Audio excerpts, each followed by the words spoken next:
Hello and welcome to Divisive Issues. We're here to talk about 52. I'm Ryan.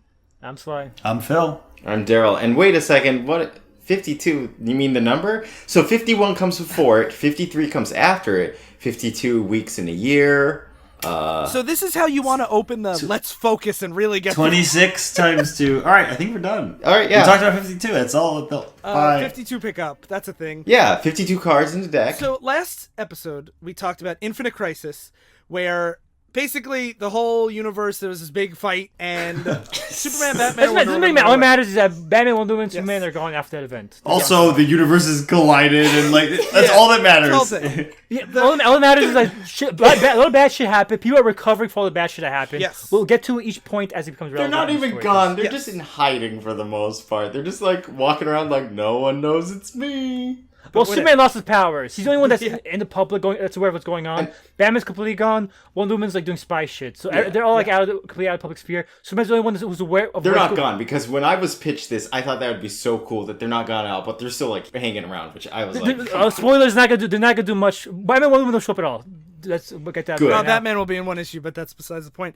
But what happened in the meta sense is every other book in the DC universe skipped ahead a year, and then 52 was launched as a weekly comic book that would fill in the gaps to catch you up. That's weird. That is so weird. So basically, most of the new books were not focused on characters in this book at all. Those were Batman's now back from his year, Superman's starting to get his powers back. So it's not like they were spoiling 52. It's those books, all the characters that are basically those immediate res you always do, where now all of a sudden this character is Batman. What happened to Batman? You buy this book to see what happened to how every character got to that point, basically. Yeah. So this is filling in a lot of the gaps for the overall universe, but it's not really filling in character arc gaps. I know it's not possible for this to happen, but I wish all other comics just ended for this time, and they just had this. They're just the world fucking exploded, and this is it. Just I wish these people didn't have to make a living and make money on the continuous basis. Phil the capitalist who says, the most bitching about marketing stunts. You defend capitalism, but everything you bitch about is always a marketing stunt. But no, capitalism is great. Fuck you, Phil. Why can't you just flip it and be like, Sly's a capitalist now? Yeah. Because he's they have to eat, Phil. Fuck you, Sly. Man, what a wild episode this is already. So the only thing, I just want to give a little bit of setup for some of the characters and just talk about the creative team for just a second. The writers are Jeff Johns, Grant Morrison, Greg Rucka, Mark Waid, all people that we've probably talked about. Mm-hmm. Yes, and all the art breakdowns are done by Keith Giffen. The pencilers, there's a lot. Eddie Barrows, Chris Batista, Joe Bennett, Ken Lashley, Sean Mull, and Todd Knock. And they change within the issues itself, right? Okay. Yeah, so there's a rotating art team, and I do also want to give some credit to Stephen Wacker, who was the editor of this book, and he went on to kind of reinvent the modern Marvel style by editing books like Hawkeye, and he's a big editor in comics, so him kind of taking the reins on a book like 52, I think really shows his strength as an editor, because there's a lot that goes on. Also, we should have a disclaimer. If you haven't read the story yet, stop listening right now. I think it's much better. Maybe listen to this one episode and then read it after, because I think this is a book you should read. I think it's a disservice to hear our summary of it, because we're going to just run through it. It's not going to be worth it. This is one of the best comics of all time, agreed by me and Ryan. I think you really should read this book before you listen to this fucking book. If Sly and Ryan both agree, that is a certification that it is the best comic of all time. It's saying we think it's a good comic, but we think it's one of the best comics ever made, and we've read a lot of comics. That's the difference between a movie buff, what's a movie you like? Their favorite movie of all time. I think you should give credence to a fan of the genre and what their favorite. I'm not disagreeing. I'm just being a dick, but it is good. And we will be covering it over the next 4 weeks in 13-issue chunks. And Sly and I have obviously read the whole thing, but Phil and Darryl have only read what we will be covering. So you guys have only read the first 13 issues. So you won't get any spoilers. So you can join along with us too if you want to. Some of our fans are doing is that you just read out 13 issues every week until we come out with our new episode. And they actually, as someone who does not like slogging through lots of comics, they actually go pretty quick. It's very it's well paced and enjoyable to read. So I didn't mind reading 13 issues for this. Yeah. So the main cast of the book, we have Ralph Dibny, the Elongated Man, who has given up drinking his special ginger ale that gives him powers. And because after the death of his wife, which we well, I was wondering why he wasn't stretching. They never mentioned it. Ryan's putting his fucking knowledge in here because they don't mention how he lost They his mention that he's off Gingold. They do say it, but we don't know what that is. We just know he lost his powers. So he doesn't have his powers bad. Okay, because as we covered it in Identity Crisis, his wife was killed. Gingold? Yep, his wife was killed, and now his house that he lived in that had all their memories in it was destroyed during this like big infinite crisis. So he's kind of just like trying to pick up the pieces. And we have Renee Montoya, who is a cop on the Gotham City Police Department, a corrupt cop killed her partner, and she was unable to kill that guy who did it, so she quit the force and is basically just like a drunk. If you remember, she was in the Batman animated series. Yep, Yes. that's where she debuted. Yeah, that's Batman and she introduced a lot of characters like Harley Quinn and Renee Montoya. That's cool. We have Booster Gold, who now is back from the future, and he's like the corporate superhero. And we have John Henry Irons, who we talked about in Death of Superman. He is basically Iron Man, but in DC, and he has a niece who is on the Teen Titans that is like also like Iron Man. Yes. And the story opens with him, like he's cleaning up the ashes of the city that they got destroyed. Yeah, we have Black Adam is the bad guy to Shazam, and I use the term loosely because right now he's kind of like an anti-hero figure where he was in the secret society of supervillains, but he, in Infinite Crisis, ended up on the side of the good guys, and now he wants to protect his home country of Kahndaq. Which is basically like Egypt. Yeah, I was wondering, like, Yeah. the fact that Egypt exists in this world was so weird to me because it's like they talk about Kahndaq being the link between Africa and the Middle East, and I'm like, that's literally where Egypt is. Yeah. But they talk about Cairo, so I'm like, I think it's just like another because they want to have their cake and eat it too. I think it's just in this continuity. It's like another. Everything exists, but Kahndaq's also there. We're just not going to draw a map. Yeah, so Kahndaq is like one of those countries that like it's supposed to be Egypt, but DC doesn't want to make it Egypt, so it's like it's probably like how Gotham like is New York City, kind of Chicago, basically. Yeah. Metropolis like New York. I don't know. It's all kind of. Yeah, I don't know, but just generic fucking city. Kahndaq is Egypt, but let's not be offensive by having these characters in Egypt's history, I guess. Yeah, exactly. So we get a lot of exposition that cuts between the characters, and I do think it's written really well, but I'm not gonna like go through it where it's like cutting between everybody, setting the stage. This is at least one of the things I want to bring up just as a narrative of 52 is one of the reasons why this is so easy to read is that you're not locked in one storyline for too long. It kind of builds up like an intrigue over multiple storylines as it's going on. So even if you're like, I'm not really buying into like the Booster Gold stuff, you at least have like Renee doing the detective work. yeah, and there are different kinds of stories. Like the Black Adam stuff is like Yeah. political, and then the Booster stuff is just cool. I just really enjoy the Booster stuff a lot. It's just like future, like sad superhero stuff. Yeah, it's about like what do you do as a superhero trying to sell yourself. And then you have the detective stuff going on. You have the Familial stuff with Steel and Yeah. his niece. Yeah, I could when I read it for the first time, I compared it to the Heroes TV show. Yeah, that sounds. It's a bunch of unrelated subplots, but this is better than Heroes because Heroes, because like Heroes. If you don't like one character or one subplot, you can have another character to focus on. But like Heroes, like every character gets like touched upon every issue almost. So you get a little bit, and the pace keeps really brisk as well because of it. I also just want to point out this book took place in real time, so each issue is 1 week. Yes. In the universe. So this is like after the day after Infinite Crisis, everything's fucked up. That's why Steel is Yeah. like building stuff. That's why Ralph is in the wreckage of his house, holding a gun from his evidence locker while talking to someone on the phone. I don't know who it is. He's talking to Fire on the Fire- phone, but Fire on that the doesn't phone. even really matter. But the thing about this that really like I'm gonna get pretty personal for a second, but in this book you have a lot of people making a lot of phone calls to try to see who's around, who's still alive, who survived. So you have a lot of heroes saying like, well, did you hear what happened to him? Have you heard from this person? So on and so forth. And it rung pretty true to me. And this was in 2006, but I remember like I come from a first responder family from 9/11, and I remember on that day the constant like phone calls that we had to make and receive of like, hey, are they alive? Are they there? What happened? Because it was in my dad's precinct.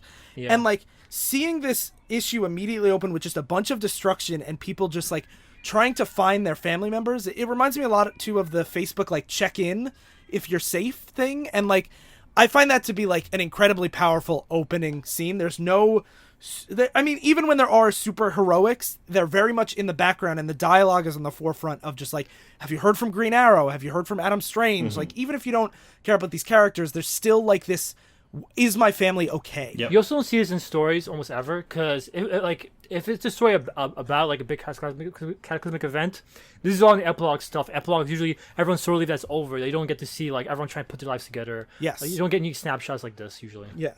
And we find out that there is a funeral for all of the heroes that died there's a big Metropolis funeral for all the heroes that died, especially Superboy. That's the big one. Yeah. And while it's leading up to that, we see Booster Gold is reintroduced, just slamming some villain.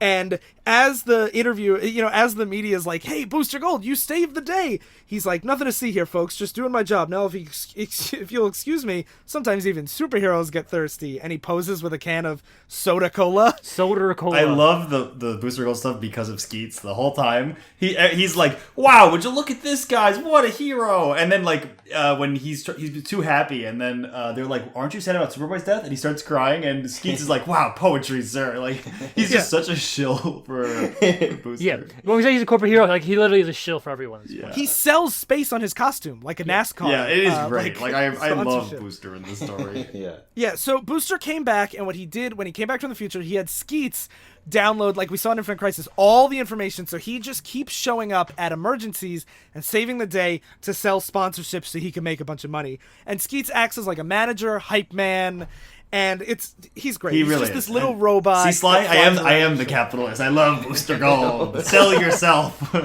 And this is why when we did Infinite Crisis, I said let's hold off on talking about Booster until we get to 52, because it really when Darryl said he was a less heroic, compelling character, I feel like that was a deliberate decision, as evidenced by this change in his character. So now we get a very serious scene of Ralph Dibny listening to messages about the insurance plans and his friends and everything about checking on his house. And he's sitting there, and earlier in the issue we saw him with a gun that was an evidence gun that was one of his souvenirs from one of the mysteries he solved with his wife. And as he's sitting there listening to these messages, and content warning, this is pretty serious stuff, he puts the gun in his mouth and he's about to kill himself. When he checks the message that apparently someone has left a message at his wife's tombstone. Mm-hmm. And it causes him to stop because he needs to follow the mystery. And we see that, the two Iron Men, John Henry Irons and his niece, basically he just takes away her Iron Man suit because she wants to go hang out with the Teen Titans instead of helping rebuild Metropolis. And he's like, you haven't earned it yet. Build your own armor then. Mm-hmm.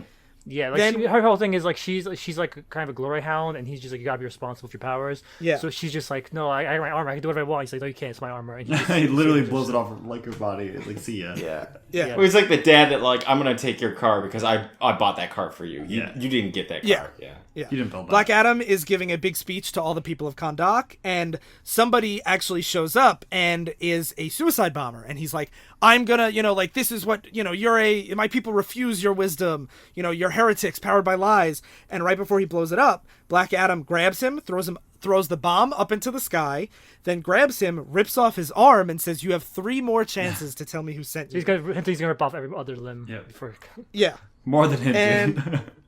We see, if you remember from Shazam, we see Dr. Sivana, the little Weasley mad scientist, nursing his little Mr. Mind, and someone breaks in and kidnaps Mr. Mind's a caterpillar, a little tiny caterpillar. Nursing his little Mr. Mind. His little Mr. That's what I'm Mind, always his doing in little my caterpillar. room at night. My little Mr. Mind. And then we see the funeral, and it's in front of the big. Wait, did you say that somebody breaks into Savannah's? Yes, somebody kidnaps him. Okay. And then we cut to the funeral where it's in front of the big gold statue of Superman from when he died, and now there's a new statue of Superboy there. And Booster Gold is there, and all the heroes are there. That not Superman, Batman, Wonder Woman, but all these Z-listers. Booster Gold's confused because Superman was supposed to be here from the knowledge that he has of the future. Superman's supposed to be here and deliver this huge moving speech, and then he invites Booster to join him on the Justice League because he's been doing such a good bang up job. Well, Superman. So he's like, this is my chance to get famous, and Superman and Batman and Wonder Woman will be here, don't worry. But then there's no one there. It's just the statue of Superboy. Because he also says Superman's speech about unity will be studied in English classes for the next 500 years. He feels like this is the turning point of history, basically. Superman's going to inspire everyone. It's going to change everything. And he counts down, and nobody's there. And he's like, Skeets, there's something wrong. And Skeets kind of starts glitching out a little. And he's like, there's something wrong with time. And Booster starts flipping out. And everyone's like, God, it's always got to be about Booster, right? And while he's flipping out, he accidentally elbows a journalist in the face. Before he elbows the journalist says, Booster's not coming today. And then Booster elbows him. And Booster says, what do you mean they're not coming? How the hell do you know? Cuts over to the journalist. It's Clark Kent saying, I just know, and I'm sorry. And he has a bloody nose. Yeah, with a bloody nose, which is I think that's such a great shot Yeah. of Yes. just like things. This is not Superman Like anymore. if you know anything about comics, you know this is Superman. Like it gets the message across perfectly. Yeah. And so then we see the question, who's like this mystery-based detective hero that we talked about way back when. He has no face. He was what Rorschach was based off of. Yes, in Watchmen. and he peels off the bat signal, part of the signal, and in Gotham, and he sprays a backwards question mark on it, so that when Renee Montoya is drunk in her apartment reading the message that her girlfriend left her, and just recapping like I should have killed Corrigan, the guy who killed my partner. I'm a coward. He shines the question mark light right into her window. And she's like, "Oh, you idiots!" Pointed up at the sky. She closed her shades. We see the big question mark plastered on the wall, and he says, "Are you ready?" And thus ends the first issue of 52. Yes. And I was confused because I'm like, why is the question shining a question mark? like that would be for him, right? A lot of what the question does is just kind of like to be like kind of an asshole. Yeah, especially the one this particular version. He never really calls himself the question. He just always asks questions, and people are just like, "God." Oh, that's why he never says I'm the question. Because every time they're like, I just got a lot of questions. He's like, We call him the question. We call him the question because for simplicity's sake, he never in this continuity questions never referred to as the question. okay. And I like, don't get me wrong, when I say he's kind of an asshole, I absolutely love. Yes, question is one of the best Greg characters. Ruckus. Ryan loves an asshole? No way. But like he's more like he's like the guy that shows up in like every movie that's like, here's a riddle that you'll understand later, except then he doesn't leave, and Yeah. she's just like, okay, and he's like, here's more riddles, and then he leaves, and she's like, God damn it. Yeah, he's like the annoying character in movies, but he's actually like a character, and he keeps annoying the person. Yeah. All right, so issue 2 cover is Booster advertising with a bunch of women around his arm. Oh, J.G. Jones does all the covers, and the covers are like maybe my favorite covers of any. The cover, he looks like a NASCAR driver, like 100%. Exactly, Like, it's and great. Clark Kent's in the corner just looking like disappointed. And it's America loves Booster Gold. It's such a great. And one thing I love about these covers too is they all have like newsreel tickers reels at the bottom. yeah. Like the first one said, "Where's Batman? Where's Wonder Woman?" Here it says, "What is the question? Sue Dibney alive? Booster Gold from zero to hero?" And so it opens up with Ralph at the grave, and a teenager stops by, and Hey, he's just like, hey, you saved my brother from this like roller coaster like hijinks that this one villain was doing like way back when you were still Elastic Man. yeah, and they never show the grave while they're talking, and he's like, "Who the fuck will do this fucked up shit to your wife's funeral?" But and Your and, wife's gravestone. Your wife's gravestone. Sorry. And he says like, I travel all the time. Sue taught me to love traveling. So like they left me a message with the one place that they knew I would find it. And then he's like, who would do that? And Ralph goes, it's a mystery. And his nose is twitching because that's like his thing. Yeah, I did not catch that. So you think that's goofy, a goofy thing? We cut to Will Magnus, who, if you see, go look up the Magnetic Man right now. The Metal Men. The Middleman? Oh yeah, the Middleman. Sorry, I'm thinking of the Al Magum universe, Magneto and Magnetic Man, which is a combination of Magneto and Will Magnus. What am I looking up? Go Google DC and the Middleman, and Metal you'll see Man? these goofy DC Metal like, Men. you see like these goofy like metal guys.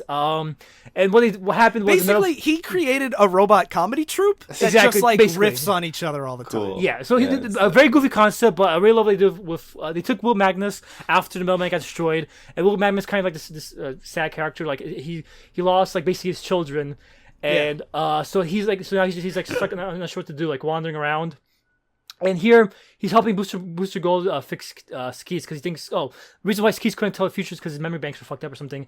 And he got Will Magnus to fix him. Mm-hmm. And this is one of the things I love about 52 is they take this like semi-obscure DC character who's like pretty goofy, and they introduce him in a way that fits with the characters that we've already been introduced to and are engaged with. So like it's not just like, here's another character. It's Booster Gold has a problem with his robot, so he goes to someone that all we need to know is that he's good with robots. There was a cover of the Metal Men, of all the Metal Men turning into a gun and shooting Will Magnus in the face, and he can't stop it.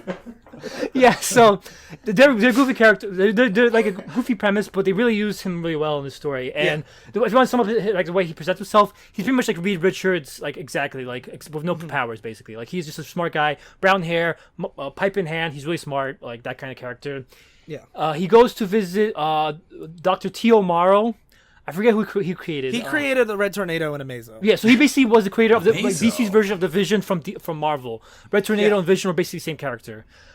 So Teal Morrow, he's in a maximum security prison, and he talks about how like it sucks because I'm so smart, and like I could redefine the future, but I'm just everyone just views me as a bad guy. Like, is it my fault that everything I do just ends up fucked up? Like I'm just an inventor. Like, and not just that, but he's been realizing that it's like, hey, guess what? A bunch of people have been being taken because he has all these newspaper clippings of like how the guy who had Dr. Mind was taken. Yeah, and some other mad scientist. Mad scientists. yeah, he says like, sold. I think somebody's rounding us up, and what Magnus says, us scientists? No, mad scientists. So specifically, people who make giant robots, But like, and cackle. where I don't know why Animal, Vegetable, Mineral Man didn't get rounded up. I mean, like, he is one of the quintessential DC mad He scientists. recreated the stuff that made life. It's kind of on Earth. weird. Yeah, I don't know. yeah, that's true. It's kind of Yeah, he might be And- rounded up. You don't know that. Yeah, and also, just to clarify, Will Magnus is also a mad scientist because obviously he lost Middleman Human Crazy a bit too.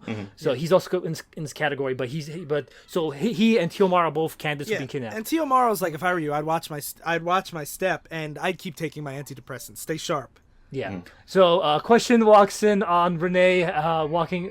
She's in bed with like- a girl. She's like sleeping. A one night stand. stand. A one night stand, basically. Yeah. And as soon as he basically walks up to her, holding her panties and saying, "Who are you?" And Renee grabs a gun, starts shooting at him, and he disappears. Yeah. And he sees. He leaves a note before he disappears. With It an says address. 520 Kane Street? Question mark. Yeah, so Yeah. I know with that question mark on it. And so basically while Booster Gold is saving people, he saves a plane. Like, he uses his knowledge of the future to perfectly No, not perfectly. solve crimes. He normally does it perfectly, but this time, Yeah, no, but like so that's what he's been doing to this point. He's been Yeah, perfectly guessing what crimes are happening because of his Yeah. future knowledge. What happens is here a plane's crashing, and he's like, plane's gonna land right here, but turns out be right behind him instead. So that like fucks up his way he saves it. So like he's trying to find like the easy way to become a hero, like knowing all these disasters beforehand, but now his knowledge of the future keeps being flawed in some way, and it keeps making things harder. One thing about this scene, I just want to point out how amazing Keith Giffen is at breakdowns, because as he's catching this plane, we have this scene of, there's a couple panels of him like flying under it, blowing off the wings so that he could get a better grip on it, and while they're doing that, you have two panels in the middle of Booster going, "Oh God," and then him upside down saying, "Oh God," and we also see Skeets lowering he flies up under and pulls open the hatch so the landing gears come down, and like, Giffen just does such a good job at like really laying out the action. Yeah, so very smooth scene without much. It's not like, and then the plane is falling, and like old comics would do. It's like, it's just very smooth without any dialogue, really. Yeah. So what happens next is Renee goes to the location. The question laid out. Oh, also, hundreds died on this plane. Yes. Oh, yes. Booster, Very good point. He saved some people, but not My favorite too is how Skeet says flight 2824 is just fine now. It says hundreds dead on flight 2428. I have never noticed that before. That is so good. So what happens is Renee goes to that location that the question lays out, and he pretty much does annoying that thing that Ryan said, like where he keeps questioning her.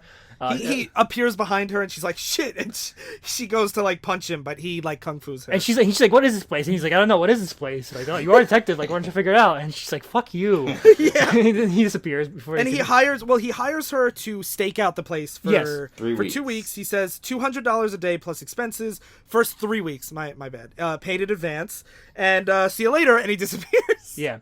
And so then we cut to the Fortress of Solitude, and Wonder Girl Cassie is basically giving a funeral to Superboy, and like everyone around the world is like listening on like radio. And Ralph Littleby shows up saying, "I know you fucking wrote it on my funeral. I know you fucked with my." Sorry, I keep fucking this up. I know you've vandalized my wife's gravestone. I want to know why. And he says, "I know you did it because I know you know what the symbol means." And they show what the actual vandalism was. What happened was they spray painted the Superman symbol upside down.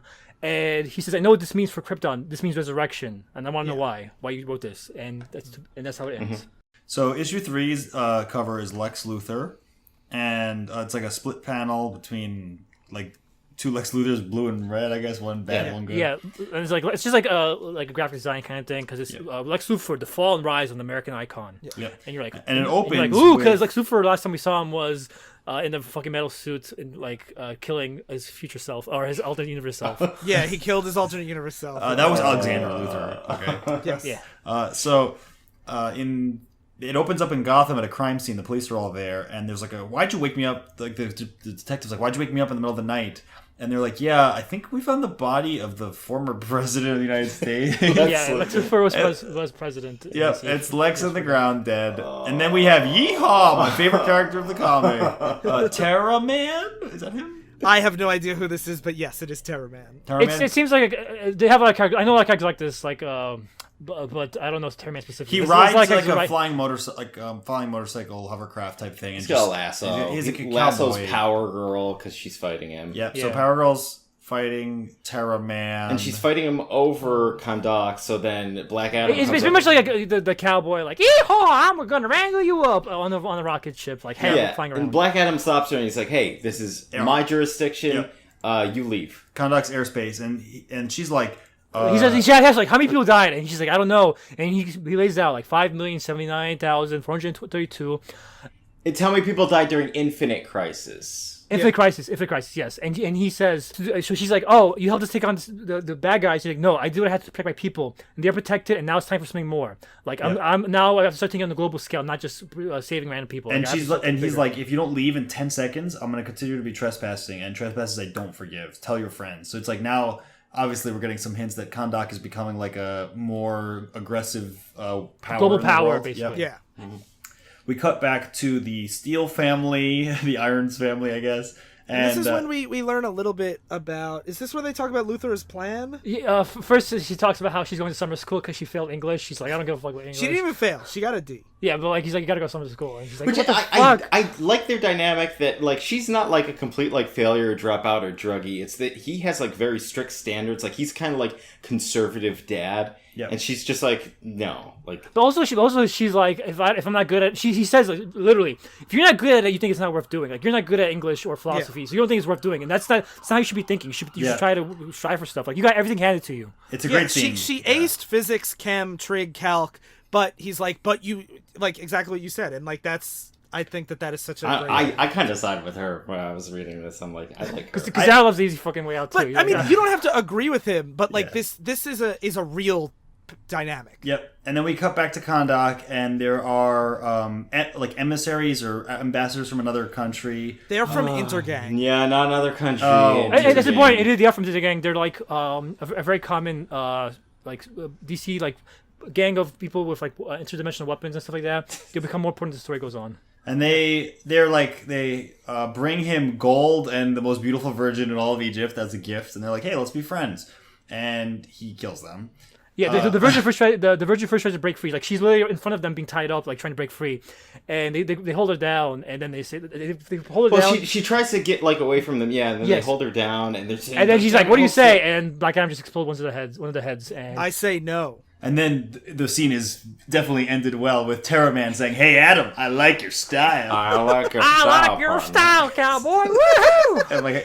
And I got to a point where I just wanted to let you guys know that I was physically I was ignoring everything about this guy because he was making 52 a lot worse. Because I'm like, this is what I hate about comics so much right now. Yeah.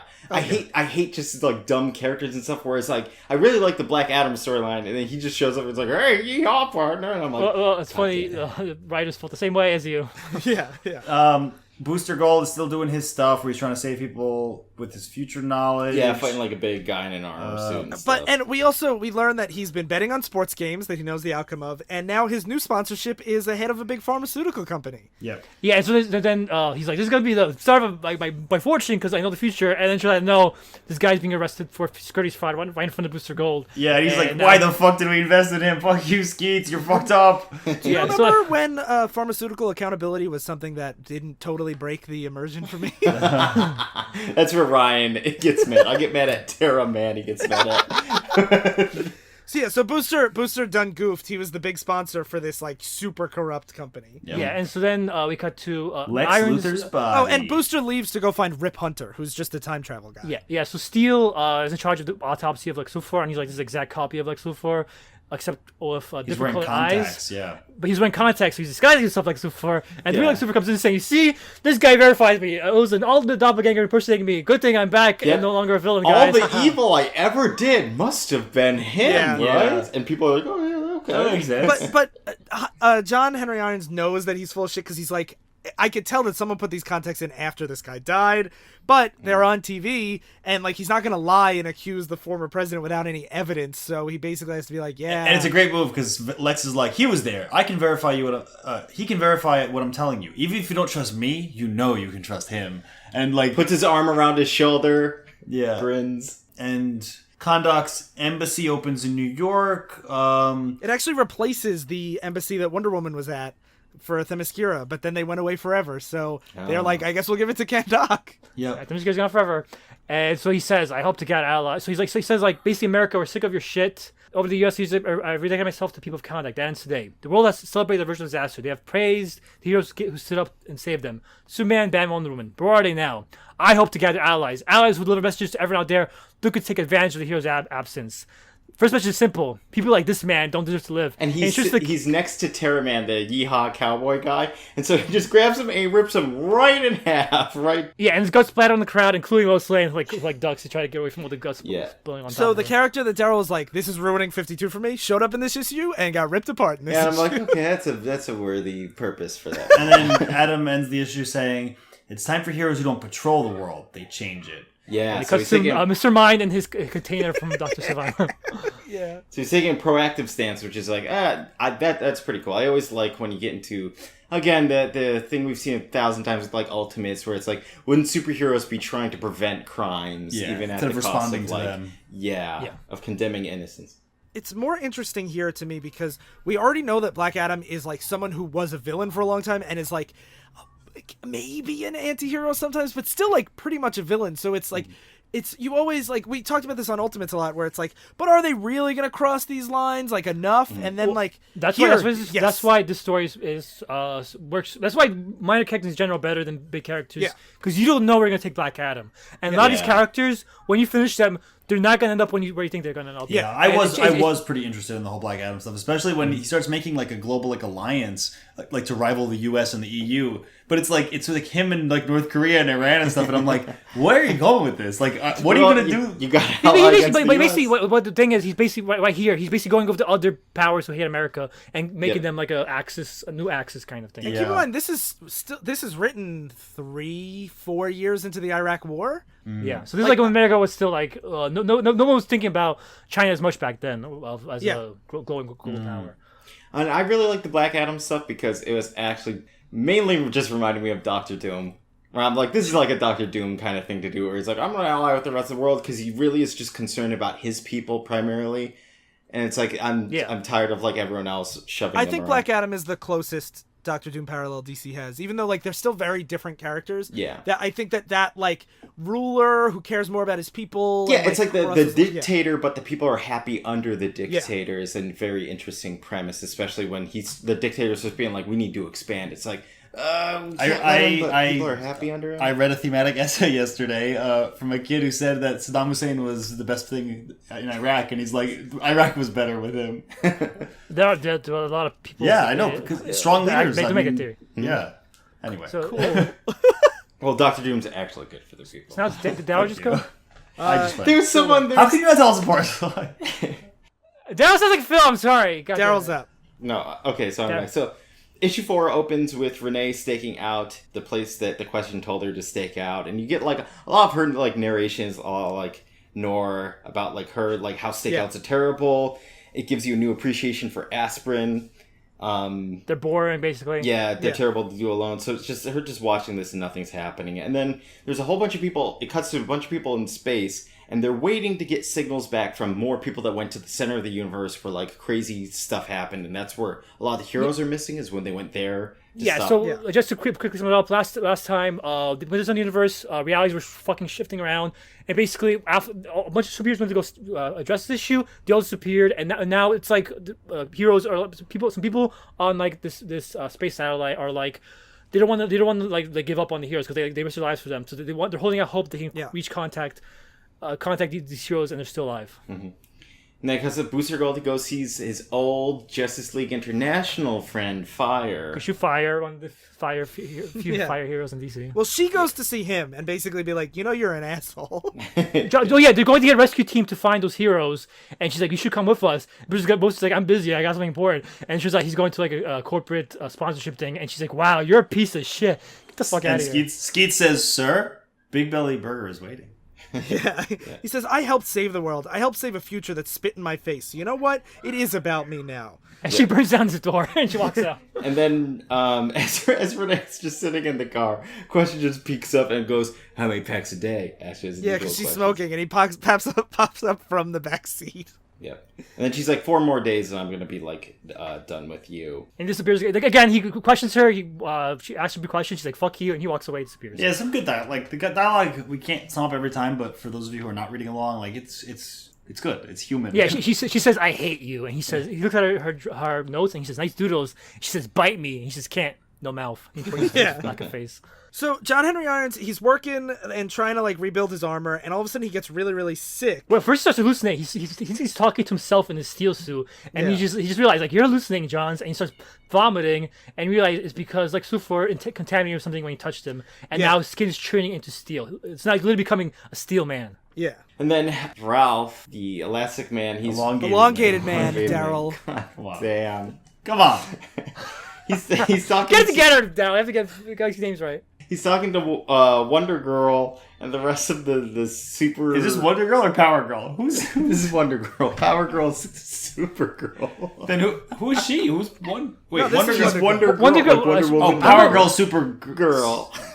Power Girl's unrelated to Wonder Girl. But she is though. Supergirl. Okay, whatever. She was Supergirl. Sure. Okay. Yeah. This is Wonder Girl. Nothing to do with Supergirl. So Yeah. Wonder Girl, she was dating Superboy, so she obviously really loved Yeah. him. And now she basically formed a cult around Superboy, where they're trying to resurrect Superboy because they said like Superman came back to life. Like they have technology that resurrects Superman. If you saw our Death Return of Superman episode where they had the regeneration chamber, they have technology that resurrects people in the Fortress of Solitude. So they're like, we're gonna try to do a Superboy, but we need to try on somebody first. Yeah, so she's like, hey, the Kryptonians believe that immersion in the striped waters of the river Memon granted visions of the afterlife. Do you want to try it? You have to just sacrifice something to do so. He's like, sure. So he gets naked. He lays down in the water, hoping to see his wife. So they say you have to give something really valuable, and he says, well, then you're all out of luck. All that ever mattered to me was Sue. With her gone, I've got nothing to offer, so cut the crap and get the show on the road. And he, like, holds up his fist that has his wedding ring on it. They submerge him under the water. He blacks out for a little bit, and then he jumps up, and he goes, what the hell kind of scam? I didn't see anything. Cassie, and he realizes he's alone, and they stole his wedding ring. Yeah. So like this, until this point, they just make assholes just like fucking his wife's grave, stealing his wedding ring. And that's Yeah. fucking all. So he clearly they seem bad news so far. Yeah. So then it goes. Renee, there's a figure that goes inside of the warehouse that she's watching as she's sleeping, and she catches it just at like the last moment. So she runs through the rain to go down to the warehouse, and questions are like right behind her and stuff, and she knows it's him. And they fall through like a trap door, and then there's this giant like lizard barnacle looking dude. Mm-hmm. He's like a big animal-esque kind of guy, but He has Yeah. a like a mineral monster. on him too. The Animal Mineral Man is back. No, so it's just like a lizard man monster, and he starts attacking Renee into question. And Yeah, and obviously she's they bullets shooting are- him, but the bullets are having no effect. Yeah. And he breaks her arm and throws her down into, like, this big crate of, like, guns. Of like future guns. Yeah, Like, these are like sci-fi. obvious like Men in Black guns. Yeah. Yep. Yeah, Men in Black guns perfectly describe how they look like. Yeah, and she takes one out as the question is getting beat up and strangled, and she blows up the lizard dude with that future gun. So Yeah. she keeps that. Yeah. And then suddenly, how those people were looking for all the other superheroes in space, there's a giant beam that comes down, and it teleports a whole bunch of superheroes down, but they're all like wounded and hurt, and like Hawk Girl, whose normal size is now really giant, and And Cyborg and Firestorm are, like, merged together in this, like, horrible, like, body horror thing. It's Yeah. crazy. Like one of them is like impaled multiple places. One of them is missing his eye. Yeah, the original, he's gonna be a character, might as well say. The original Green Lantern before Hal Jordan is here, and he's missing his eye now. Yeah, and it has been revealed that his daughter died in Infinite Crisis. They just mentioned that a few times. Yeah. And that ends issue 4. So issue 5 opens with a scene with Animal Man, who's one of the guys lost in space. It's his family, not him. He's not here. He's lost in space. But it's his daughter and his wife, Ellen.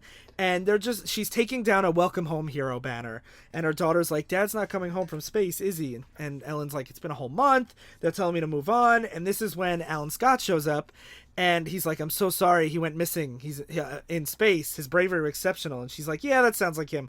Missing, huh? So there's still hope. And she puts the banner back up. Yeah, so again, since it's Animal Man, like if it was Superman, you'll know, obviously Superman's back from the dead somewhere. But since it's Animal Man, it could just be like she's in denial, but we don't know yet. Yeah. And then we get this is when Lex Luthor gives a big press conference and reveals his big plan. He now, as we saw with Steel, he has the power to synthesize the metagene, and he wants to redeem himself for his doppelganger's evil deeds. He wants to give everyone the ability to become a Superman themselves, so that he can just give out superpowers to everybody. And I like Jimmy Olsen listening. I'm pretty sure that's him, right? Yeah. I was like, I recognize that fucker. And Lex is like, Superman is gone, but here's the good news. We no longer need him or any of his kind. The age of the super citizen is dawning. And Steel gets called to help, like, with the medical stuff with all these people that just showed up. And we All get, the superheroes. all the superheroes from space. And we get, like, just exposition of the transport, the Zeta beam that they used was... This is kind of interesting because the superheroes get taken to a superhero clinic that helps specifically superheroes. I'm like, that makes sense. Yeah. Like something... And Alan Scott, the original Green Lantern, he explains, like, when everything started merging back into the black hole, and they had to teleport away before they got sucked into the center of the universe. And when that happened, everything just got fucking warped before they could teleport away. Yeah, like Cyborg, or who is this? One of these guys is like has like a robot. It was Cyborg and Firestorm. Red Tornado. Oh, Red Tornado is... And someone But this else. guy, Mal Duncan, he had the speaker of Red Tornado, like, lodged in his chest, and they can't get it out without amputating all his lungs. And it's just, like, a lot of just, like... I like this exposition dump, even though it is a dump, but it's like, it's done at the center of the universe. It's like, as this explosion's going on, blowing up a whole bunch of things and, like, merging all these realities and stuff. All the narration boxes are all tilted like 45 degrees to the left or to the right. And so are the panels. They're basically following the panels as they all warp around. Yeah, and it does make it, like, you can follow the reading, but it does, like, feel a little bit disorienting. It, like, fits thematically with what's happening as all these people are, like, exploding and merging. Yeah, and there's a lot of little character work in, like Alan Scott as, like, the universe's grandpa. John's like, you should go to counseling, like, your daughter was killed. And he's like, it's my job to set an example. I have to show I don't break like other people. We don't give in to fate. And, like, there's just lots of, like, you get a sense of who everybody is pretty quickly. And then it cuts back to Renee, and she's being visited by Maggie Sawyer, her old captain, who's like... Maggie Sawyer was a cop. Well, she was in Death Return Superman, I believe. She was a female cop in Metropolis. Between that time, she moved to Gotham and became a police chief, I think. Yeah, I think she's a captain. I know she eventually becomes, like, the commissioner and stuff, but I don't know.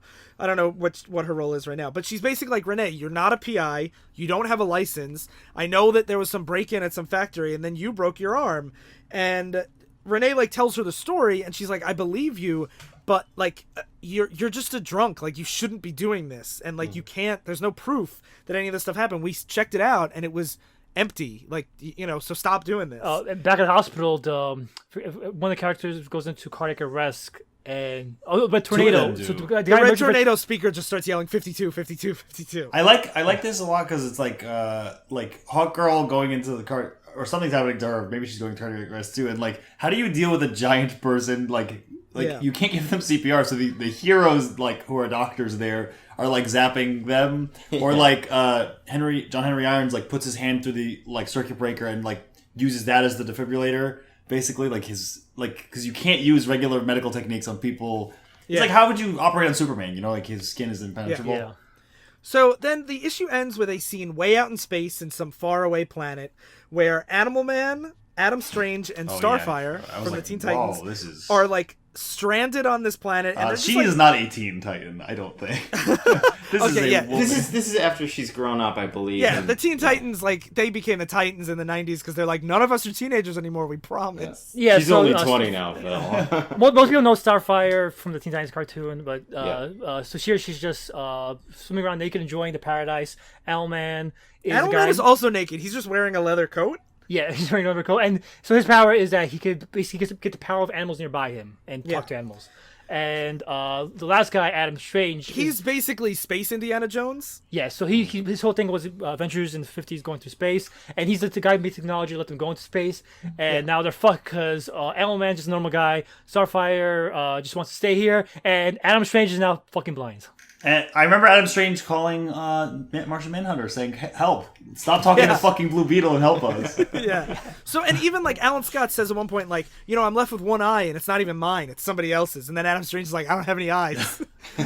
But Animal Man's just like worried about his family, and they're trapped on here on this planet, and so they're just like laying around eating like weird sci-fi fruit. And Starfire loves it. Oh yeah, Starfire's eating up. Animal Man's like, for some reason, this place just feels weird. Like I feel like I'm talking to something that, like, 'cause he can talk to animals. He could feel like a predator presence. Yeah, and he's like, I don't like this. And that ends the issue. All right, so the cover of week 6, we call them issues, but they say week 6 on the cover each time.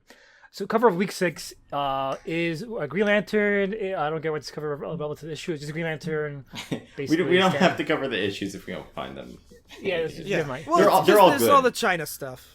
I just want to make clarify because they said we didn't clarify their weeks, but they do say weeks. That's the most important part of this cover. Yeah. They do say which week it is. So just to remind everyone that time is passing in real time. Yes. And yes. Last issue we talked about how Spruce goes fighting criminals. Here it turns out that he's actually paying off criminals paying off random people to pretend to be criminals. So he's paying off actors.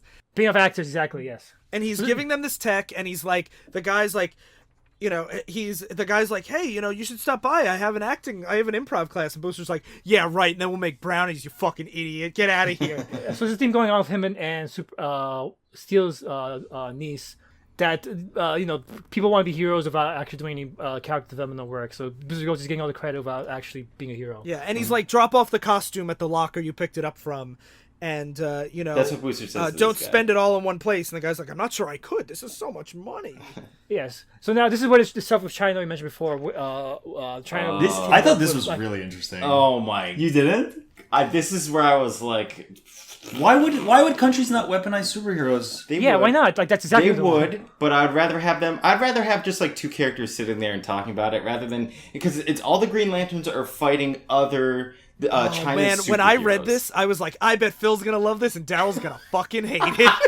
It's cool. They have names that like ancient Chinese generals had, okay? And then they're like the Green Lanterns are like, we're space cops, we're coming in, and they're like, this isn't space, this is China, you have to leave. So no, the characters exist that Daryl doesn't fully know, so obviously it must be shit. So this is a classic Grant Morrison type of thing, where what happens is the Green Lanterns are chasing a villain over Chinese airspace, and a whole team shows up. And one of the things that Grant Morrison does is when he introduces a team in any book, he will have pages and pages and pages of, like, in his notes of, like, these are who these characters are, these are all their motivations, and none of it makes it on the page. Mm-hmm. So he has these fully fleshed out characters that are just like, here's the team, and like Phil said, they're all named after these like Chinese, historical figures. Or there's like there's a Buddhist superhero guy, and I was like, he is so fucking cool. And the Green Lantern there's a guy in the ship, and Green Lantern blows up a ship saying, hope you bring a parachute, and the guy just goes like, I do not need one, as the ship rebuilds around him and forms around him. So like, and his ship is his body. Like, that's fucking cool. Yeah, so it's basically, we're supposed to be like the Green Lanterns, where we get in this planet, in this country, and we're like, there's a bunch of fucking superheroes I don't know anything about, and they're like using all these powers, and the Green Lanterns don't know what they're gonna do, and it's just like, it's basically the Chinese Justice League, where they have all these very specific powers and relationships, and we're really not supposed to understand all the dynamics at play here, which I understand why some people wouldn't like, but I'm like, this is so much better than just having a bunch of nameless, faceless Chinese superhero. Yeah, I think it's awesome. And I think the concept behind each character is awesome too. Yeah. So, getting into the next scene is Dr. Teal is meeting Will Magnus again, and it turns out, like, off panel, one of the he, as a joke, he turned one of the guards' Teal turned one of the guards' iPods into the disintegrator ray. I fucking and that kind of stuff. They took away all everything from himself. So now it's like he was like Hannibal Lecter. Well, they left him a little egg that he's cracking and eating. Yeah. Mm-hmm. And so he says, like, can I help the way my mind works? Like, I see, like, an iPod, I want to make it disintegrate away. Like, is it my fault that I'm so smart I can make it disintegrate away or anything? And, one of my favorite things is they set up a camera within his office to keep an eye on him. I'm like, this camera's going to be used against you. The guy turned an iPod into a disintegrator ray. It's like, what are you doing leaving a camera with him? Yeah, and so it turns out someone referred to as the Great Ones watching them. So it's already being shown against them already. And so the fight with the Green Lanterns and the Chinese enemies continues, but then gets into the Black Adam, and he's just like, China's now our one thing ally. I just want to specify, the Chinese superheroes, they are heroes state-sponsored by China. They're not like villains or enemies. Yeah, and the Green Lanterns say that. They're like, I think these are good guys too. We don't want to fight them. Yes, good clarification. And then Black Adam just shows up, and he's like, "Yep, 5 seconds ago, China." He says 2 hours ago, Okay. I created a. Right. The Chinese government joined my coalition that I already have between Kandok, North Korea, and Myanmar. And so then the Green Lanterns try flying away, and then Black Adam tries to chase it, but then all the Rocket Reds show up and saying, "Now you are now in the Russian airspace. Green Lanterns have our protection. Get the fuck out." And I like this again, like the whole political stuff where it's like, I guess if countries are trying to get superheroes to be part of like their military, they'd be dick waving with these superheroes and trying to like make alliances. And it's interesting. Yeah, It's weird. I It's weird like that with Green Lantern. Well, it's interesting that I shouldn't say it's weird. It's interesting that they did with Green Lantern because Green Lantern claims to be Earth's defender, but they're like, no, we don't see it as Earth's defender. We see it as America's defender. Get the fuck out of here, Green Lanterns. Yeah. Like, and that's very interesting because that's how it is, like in a meta sense, where even though everyone's like Green Lantern always was like Earth's defender, but he only shows up in America most of the time. Like, how many Green Lantern stories are in China or Russia? Yeah, basically just that one that we covered that time, the Steve Englehart book. Yeah. It's like the only one. Yeah, so that makes everyone kind of back off and disperse. But now you know status quo. Everyone's getting their own like superhero alliances together. And so Booster Gold goes to try and find Rip Hunter. I love this. This is a time lock, an atomic time lock, and it's set to open in 52 BC. It's like, fuck you. Well, the guy's a time traveler. Why wouldn't he do that? Yeah, if you watch Heroes of It's Tomorrow, just- you know but Rip Hunter. how does that- Rip Hunter is, but Rip Hunter is just a time traveler. That's all you need to know. But if he goes back to 52, this place won't exist. He's a time. He built it in the past. Yeah, maybe you did. Whatever. Maybe it's immune to time. It's a time lock. Why wouldn't it be immune Well, to it's time? time You lock, can't but- take two. You can't. Time travel that makes sense. I know, but I love how If you like the end game, you can't bitch about this. Fuck you, Phil. Okay. So, but anyway, Skeets hacks it because it's built off of some cord tech, and so Skeets is like, this is my great grandfather because I'm a robot from the future, and he has. I thought it was he cute. opens it. So he basically just like it's like talking, like getting your senile grandfather do something. And this He is does when it. we see one of the iconic comic book things from this that actually DC used to use a lot, where Rip Hunter has a chalkboard that has a bunch of shit written all over it. That, as a huge comic book fan, I look at him like, oh, these are all the DC plans for the next 10 years.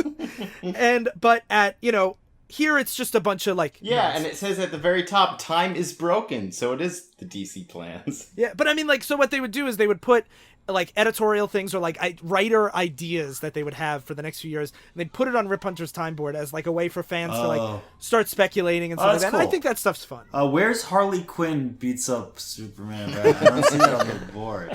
Yeah, that's all the key to everything. That Actually, Booster Gold is here, and he should be getting Yeah. punched by Harley Quinn. So that- there's that- some things on here that we will hear mentioned, like who is Supernova. He'll show up soon. Oh yeah. Uh, So he other goes. So stuff. you have all these notes, and all on the wall says it's all his fault. It's all his fault. It's all his fault. And it has pictures of Blue Beetle. Alice pointing Not Blue towards Beetle. it. you mean not Booster Blue Beetle. Blue Beetle. Booster Gold. God damn, I'm bad at summarizing stuff. Booster Gold. Pictures of Booster Gold. You vandalized my funeral. You call me Blue Beetle. So Booster Gold realizes that he broke time apparently, according to Rip Hunter. Yeah. Yes. And there's just 152 on the wall. You're like, oh, what is and 52? that Red Tornado speaker did say 52 earlier, so you're like, okay, this is not just the name of this. There's something. something. Or maybe it is. Maybe they're touching the meta. Yeah, and that ends the issue. Yes. 7 opens up with back on this alien planet, and Starfire's just like, these fruits are great, let's just stay here. And Adam Strange smacks the fruit out of her mouth, and he's like, you don't eat this fucking fruit, it's changing you. Yeah. And she's like, okay, I gotta clear She my... goes, what do you know? You don't even know how delicious it is. You won't eat any. Yeah. And then she's like, I gotta go clear my head, and she flies away. Renee Montoya is still trying to figure out... It really is like a noir story every time we go to her. Like, the narration is so noir. Yeah. And she's like, I'm trying to figure out this mystery. Even though she's no longer on the payroll, she's still like, I gotta know. Yeah. She writes questions. She's trying to figure out who the question is. And then she starts thinking about her ex, Kate, who is Kate Kane. Apparently, Oh, Kate Kane, she owns the warehouse that the people were breaking into. So she owns the warehouse. The Kane family that's Bruce Wayne's mom's family. So they're like cousins, and she's like an equally rich dilettante. That makes sense. Yeah. I was gonna say, I love how convenient it is where it's like next to the Waynes, they're the second richest family in Gotham. Well, rich families marry each other, you know? Yeah. They're fucking incestual bastards. Booster Gold starts losing his sponsorships. And Ralph Dibny shows up Yeah. to get his help. Yeah, and he's like, I'm investigating this cult of Connor, which is that Superman resurrection thing, and Booster Gold's like busy. He's like, I'm on the phone. Stop, He's like, I'll find out about your Condor thing. Yeah, he's like bye. Connor. And But then Ralph is like, pay attention to this, Booster, and he asks him a question, which I thought was really interesting, where he's like, wait, so you're figuring out what crimes are going to happen in the future, and you go to stop them. This is a great like scene. this whole era is history to you, Data. So if that's the case, and then he grabs him by the throat and goes, "Why the hell didn't you warn me that my wife was going to die?" And then he says, I was surprised as you, I swear, I didn't learn every little detail. And he's like, every detail? Yeah, little Like, detail. that was a little detail. Yeah. Little, Yeah. like, Yeah. you call my wife a little detail, you piece of shit. And he's like, and then as he's doing this, he's grabbing him and smashing against the wall. Like, Yeah. Yeah. And then Skeets is like, actually, I know all about Sue Dibny. She was murdered 8 months ago by Jean Loring in a pivotal event in the 21st century superhero community. And Booster's like, Ralph, I wasn't keeping that from you. It's just, why would I even think to ask? And Ralph goes, no, it's my fault for thinking you would think. for thinking you. So he says, no, it's my fault. And Booster's like, phew. And Ralph says, for thinking you would think, for assuming in lieu of any evidence whatsoever that Booster Cole was ever capable of caring for anyone other than himself. And he motions that Booster has a bunch of framed pictures of himself. Yeah, which is pretty... Yeah. And Booster's like, look, I'm going to be Superman's replacement. I don't think because I pity you I'm going to take any of this crap. And Ralph goes, fine, prove Because it. a bomb's going off in the distance or something. Some boom. Yeah. We go back to Renee. She's going to meet with Kate. She's at a fancy party. She doesn't fit in. They're like, get out of here. And she's like, tell Kate... Yeah, tell Kate Kane that Renee's here, and then it takes her a while to get through everyone, and then she gets inside, and Kate appears, and Kate's a stunning redhead in a nice dress, a nice red dress. She punches Renee in the face, and Renee's like, man, she really learned how to punch. Somewhere along the line, someone taught her how to throw a punch. Yep. And then they argue. It's why didn't you Lovers call quarrel me? type of deal. Yeah. And then she rests on her shoulder for a sec. Yeah, but then pulls away because it's like, it's over, it's over between us and stuff. And Renee's like, is that your warehouse? And she's like, I don't fucking know. My family owns a lot of stuff. And she's like, can you find out? And she's like, okay. And she's like, and Renee's like, you know where to find me. And Kate's like, yeah, I always have. And I'm like, that's pretty good. So some stuff is exploding outside the LexCorp building. Booster Gold shows up and saves them. And Ralph is there to watch. Yeah, and people are lining up here to get the metagene. And so they're like, this must be some sort of test. This isn't actually exploding. So then and Booster saves the day, and everyone's like, never leave your... And Skeets is like, never leave your house without an official Booster Gold windproof umbrella. I love that.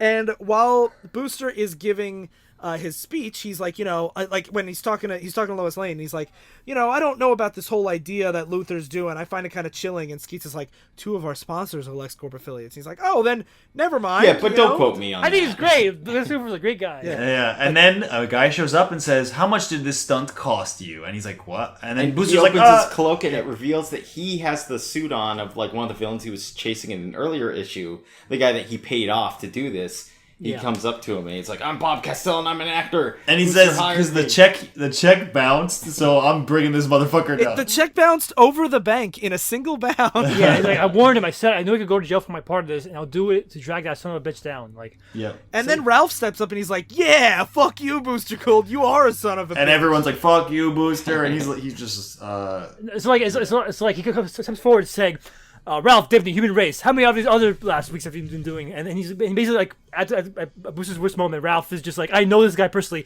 He's a piece of shit. Fuck and not him. only that, he's like, he says, too little, too late, Gold. All cameras, all microphones right here on me. You cannot depend on this man. Whatever Gold does, he doesn't do it for you. He's a vain opportunist who poses as a hero to earn lucrative corporate contracts. Has anyone seen Blue Beetle in the last few months? No. Why? Because this man didn't even care enough to save him from death. Booster Gold is a living, flying con man. And if you're within the sound of my voice, you're just another one of his marks. I can't believe I came to you for help. You call yourself a hero?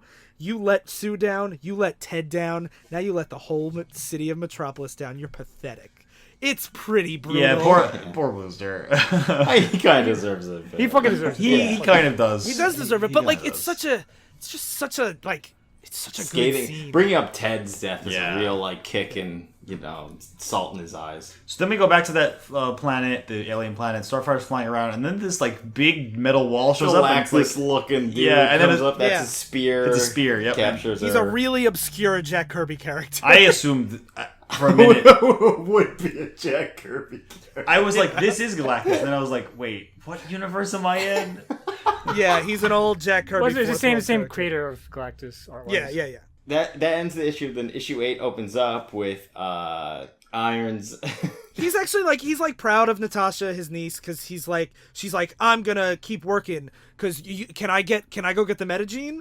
And he's like, no, hell no. And she's like, then I'm not done. When she says she's working, she's building her own suit. Yeah. She's building the armor. And he keeps melting through his clothes because this is whatever happened to him. Yeah, it's like he turns into an Iron Man, but he can also turn to molten metal, so it burns through his clothes and stuff. Yeah, he turns. Yeah. And he's trying to cover it. He's not telling anyone because he knows Natasha seems a hypocrite. If he's like, don't get superpowers, and he's like, I got superpowers, bitch, haha. And he also thinks that there's an ulterior motive that Lex Luthor has because why would he give everybody superpowers? He's definitely trying to be God or something. It's also to me a weird thing. We're not going to need superheroes anymore. We're going to give everyone powers, but then it's then your threats will be superpowered too. So you're not going to have anyone above that. Lex Luthor's motivation has always been that Superman's existence it stops people from striving to be better because it makes an impossible ideal.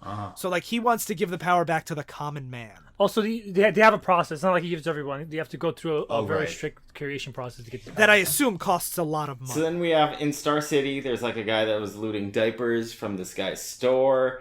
And then as the guy goes to chase after him, the store owner, he gets tripped up by an arrow, and it's Green Arrow that's stopping this. Yeah, so Green Arrow stops the store owner from getting his shit back. Yeah, he said if you want the real thief, go for the guy charging $30 for diapers. Yeah, he's talking to Ralph right now, and I just love Green Arrow so much. Yeah, he's so great. Yeah. And so they're just talking about how this place is going to hell, and he's just trying to make sure that his city. Yeah, all he says I done this place, and Ralph's trying to say this isn't your fault. You can't stop infinite crisis. And he's like, what good am I? And Green Arrow says, you want to do your stretchy putty thing? And he says, no, I lost my taste for Gingold last year. See, he says I had no idea what that meant. I read it and I'm like, what is this a weird joke? I don't That's understand. not for you, Ryan. You don't have to bring it up to us. That's to explain to you why he lost his powers. Yeah. I didn't know he lost his powers. I thought he was refusing to Me use too. it. Me too. Well, now you know. He's not stretching because he hasn't been Yeah, drinking now his I know. juice. Now I know. Right. After someone explains it to me. But anyway, over here they have the upside Well, down. to be fair, if you didn't know who Ralph was from before, you wouldn't. If this was your first story of Ralph, you wouldn't know he had stretchy No, powers. we would because the first issue says this is the house of the elongated man. Everyone's like, I used to know. You wouldn't know what the that means. You wouldn't know what that means. You'd be like, what the fuck is What kind of power would an elongated man have? They call him that once. They call him Ralph Demi. You probably forget it after the man first mentioned. This is actually a good time to say this real quick. One of the things that made 52 interesting as well is at the back of every issue, I don't know if the way you guys are reading it has it, but at the back of every issue there was a backup that would be 3-ish page quick summary of a character's main motivations and origin story and power sets.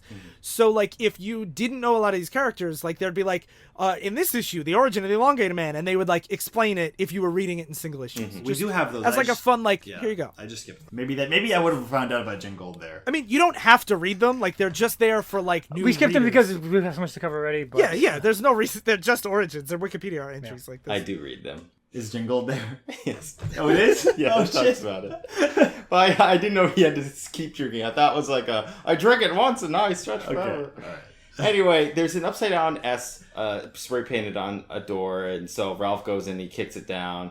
They don't find anything here, do they? But they don't find anything. But Ralph comes. There's a nice moment because they're like, these guys are stupid. Ralph's like, these guys are stupid. They believe that the deceased can come back from the dead. As he turns towards Ollie. Green Arrow, came back from the character came back from dead thanks to Parallax, if you remember. Yeah. Yeah. And then we have John Irons just meeting with another doctor to be like, so what's happening? And she's like, you're turning to stainless steel. And it's like, that must be from Luthor because that's his idea of a joke.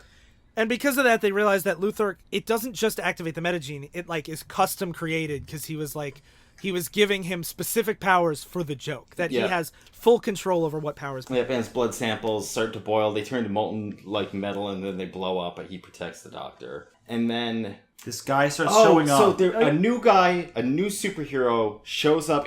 Since Booster's pretty much out of the picture, a new guy shows up whose name is Supernova. Yep. Yeah, he has like a blue and red costume, but he has a full face mask, kind of like Superman. Yeah, but, and what's kind of interesting is what he does is he can kind of just like teleport. He uses like bright lights, and then things are just like fixed instantly. Yeah. To me, I'm like, when I first was reading this, I'm like, there must be some kind of time thing because people like they turn around and 1 second later they're somewhere else and they don't remember exactly what happened. They just see someone as bright as the sun in front of them for a second, and then they're just safe. So I'm like, he must be stopping time or something, or be really fast. Or magic. I don't know. But Booster Gold's incensed about this, that someone else is coming to his turf and is taking all of the press that he got before. And he's basically just ranting to Clark Kent about this. Yeah, he's like, "This. If I have to hear about this guy one more time, I'm gonna punch you in the neck." And he's yelling at reporters. Yeah.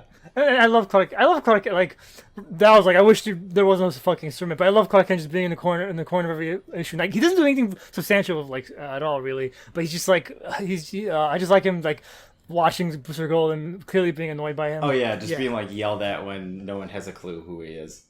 And I like how he's like, Booster Gold says to Clark Kent, "Do you know who this guy is?" And he's like, "No, I do not, Mr. Gold, but I guarantee you I'm going to find out. Because if I was Superman, I want to figure out who this fucking guy was." Yeah. While this is happening, Natasha, John Irons' niece, she gets a letter in the mail. No, first thing this was the biggest emergent breaking thing of the whole 13 issues. She gets a call from the doctor, and the doctor's like, "Hey, here's important medical information about your uncle." And I'm like, "Why would a doctor do this?" Yeah, tell her. So the doctor says, "Hey, by the way, it's confirmed that your uncle has the metagene and has powers. Just let him know when he gets home." Well, she says like she wants to do as fast, call her as fast as she can, and I assume like because it seemed like the doctor was like a friend of Irons. Yeah, so I think she probably knew Natasha a little bit. Maybe. I know. I was exaggerating that this was like terrible. It was just to me. I was like that. You wouldn't tell medical It's pretty information crazy. over the phone. Because people won't even tell it to like if your kid goes to the doctor and they're like 16. It's still their privilege. It's like it's a pretty big deal. And then she finds the LexCorp like pamphlet in his briefcase, and that's when she's like, "Uncle John, you hypocrite."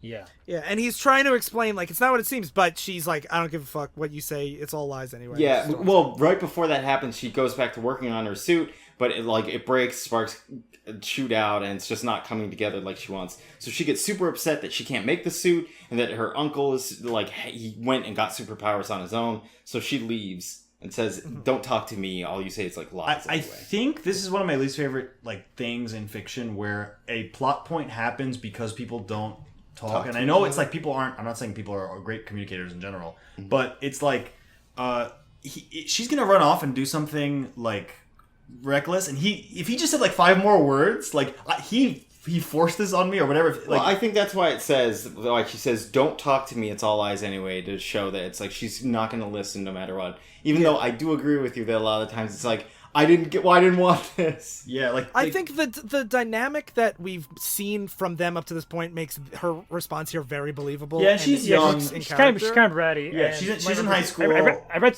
from I remember her in the Steel series. She was really bratty there too. So this is very believable that she would. Yeah, like if like somebody did this and Ralph Dibny stormed out, I would totally agree with you. But from what we've seen of him constantly lecturing her and her like being like, "You're all full of shit. You're full of shit." This makes sense to me, especially when she calls out like, "Even if you tell me the story, I will not believe you." Yeah, and I guess he probably didn't assume she's gonna go do something crazy. He's like, she's mad. Yeah. Not like she's gonna go to Lex Luthor's lab. I mean, that's to me, that's exactly what I would expect her to do.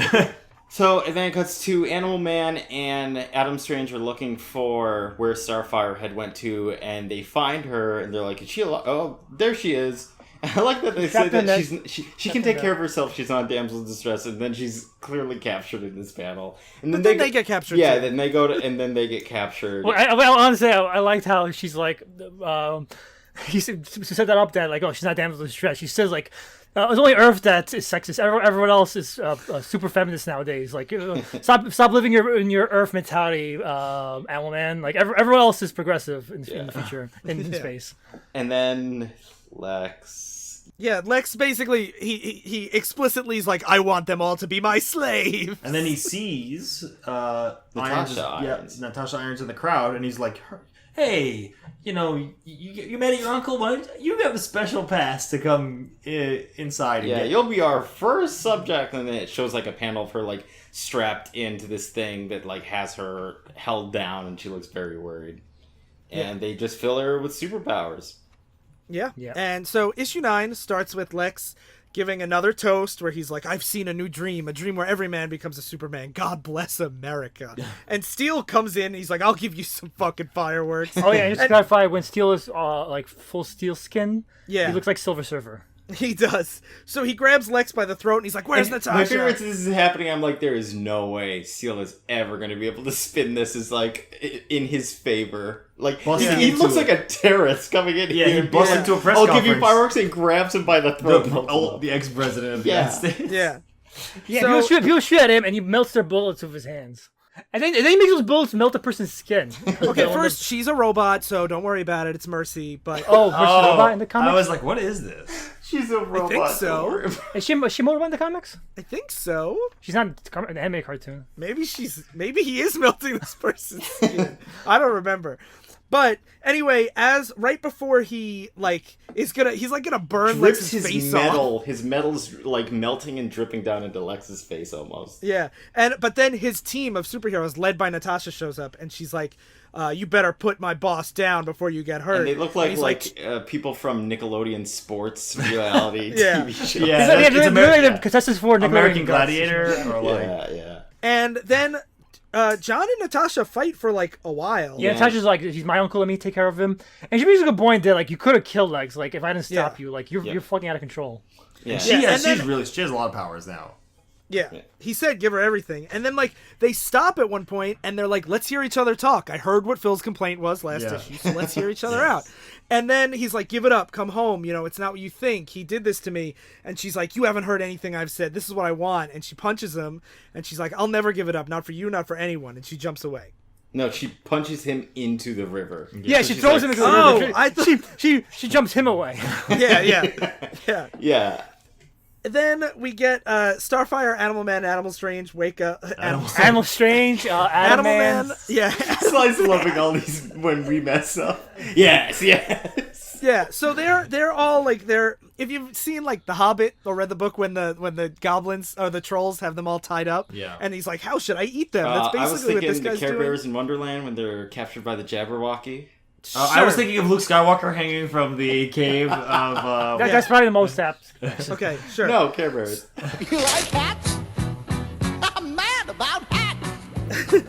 So now, but what happens is Devil Lance the Pursuer is apparently this like god figure that he says He's the gazed god of into pursuit, like the so he's like a hunter. Yeah, okay, yeah, but he is this like god figure that he's like this like cosmic DC character that he says that like you saw beyond the veil, beyond the 212 walls of heaven, and he just has like a bunch of Jack Kirby dialogue. And he's like, that knowledge belongs to the gods alone.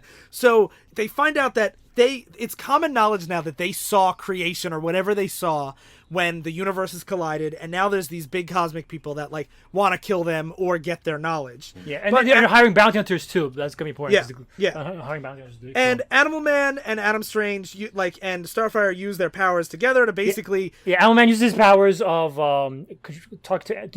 imitating animal powers to basically turn to like a light bulb and blinds the guy. Yeah, and then Starfire just completely roasts him, and they tie him up, and they start to use his staff to power their spaceship so they could get out of here.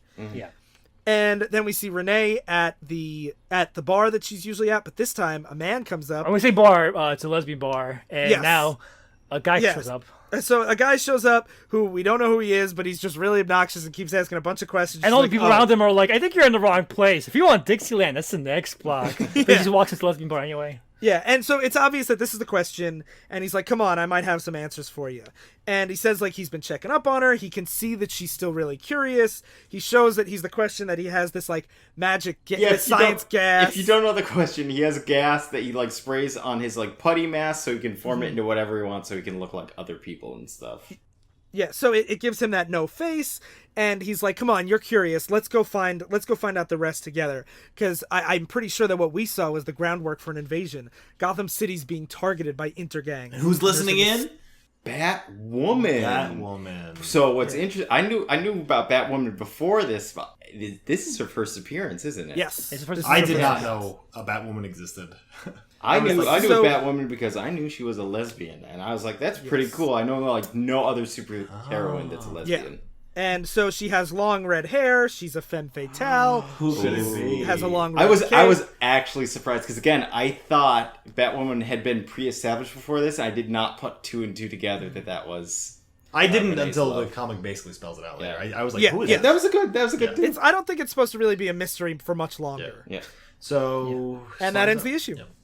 So this actually does have an interesting cover because it's Clark Kent falling off a building and supernovas in the background flying towards him. Inversion, subversion, whatever. Which I thought was really, I thought it was really That'd cool be cover. inversion, She saw Clark Kent in danger for once. Subversion would be Superman dropping a kid. Fall.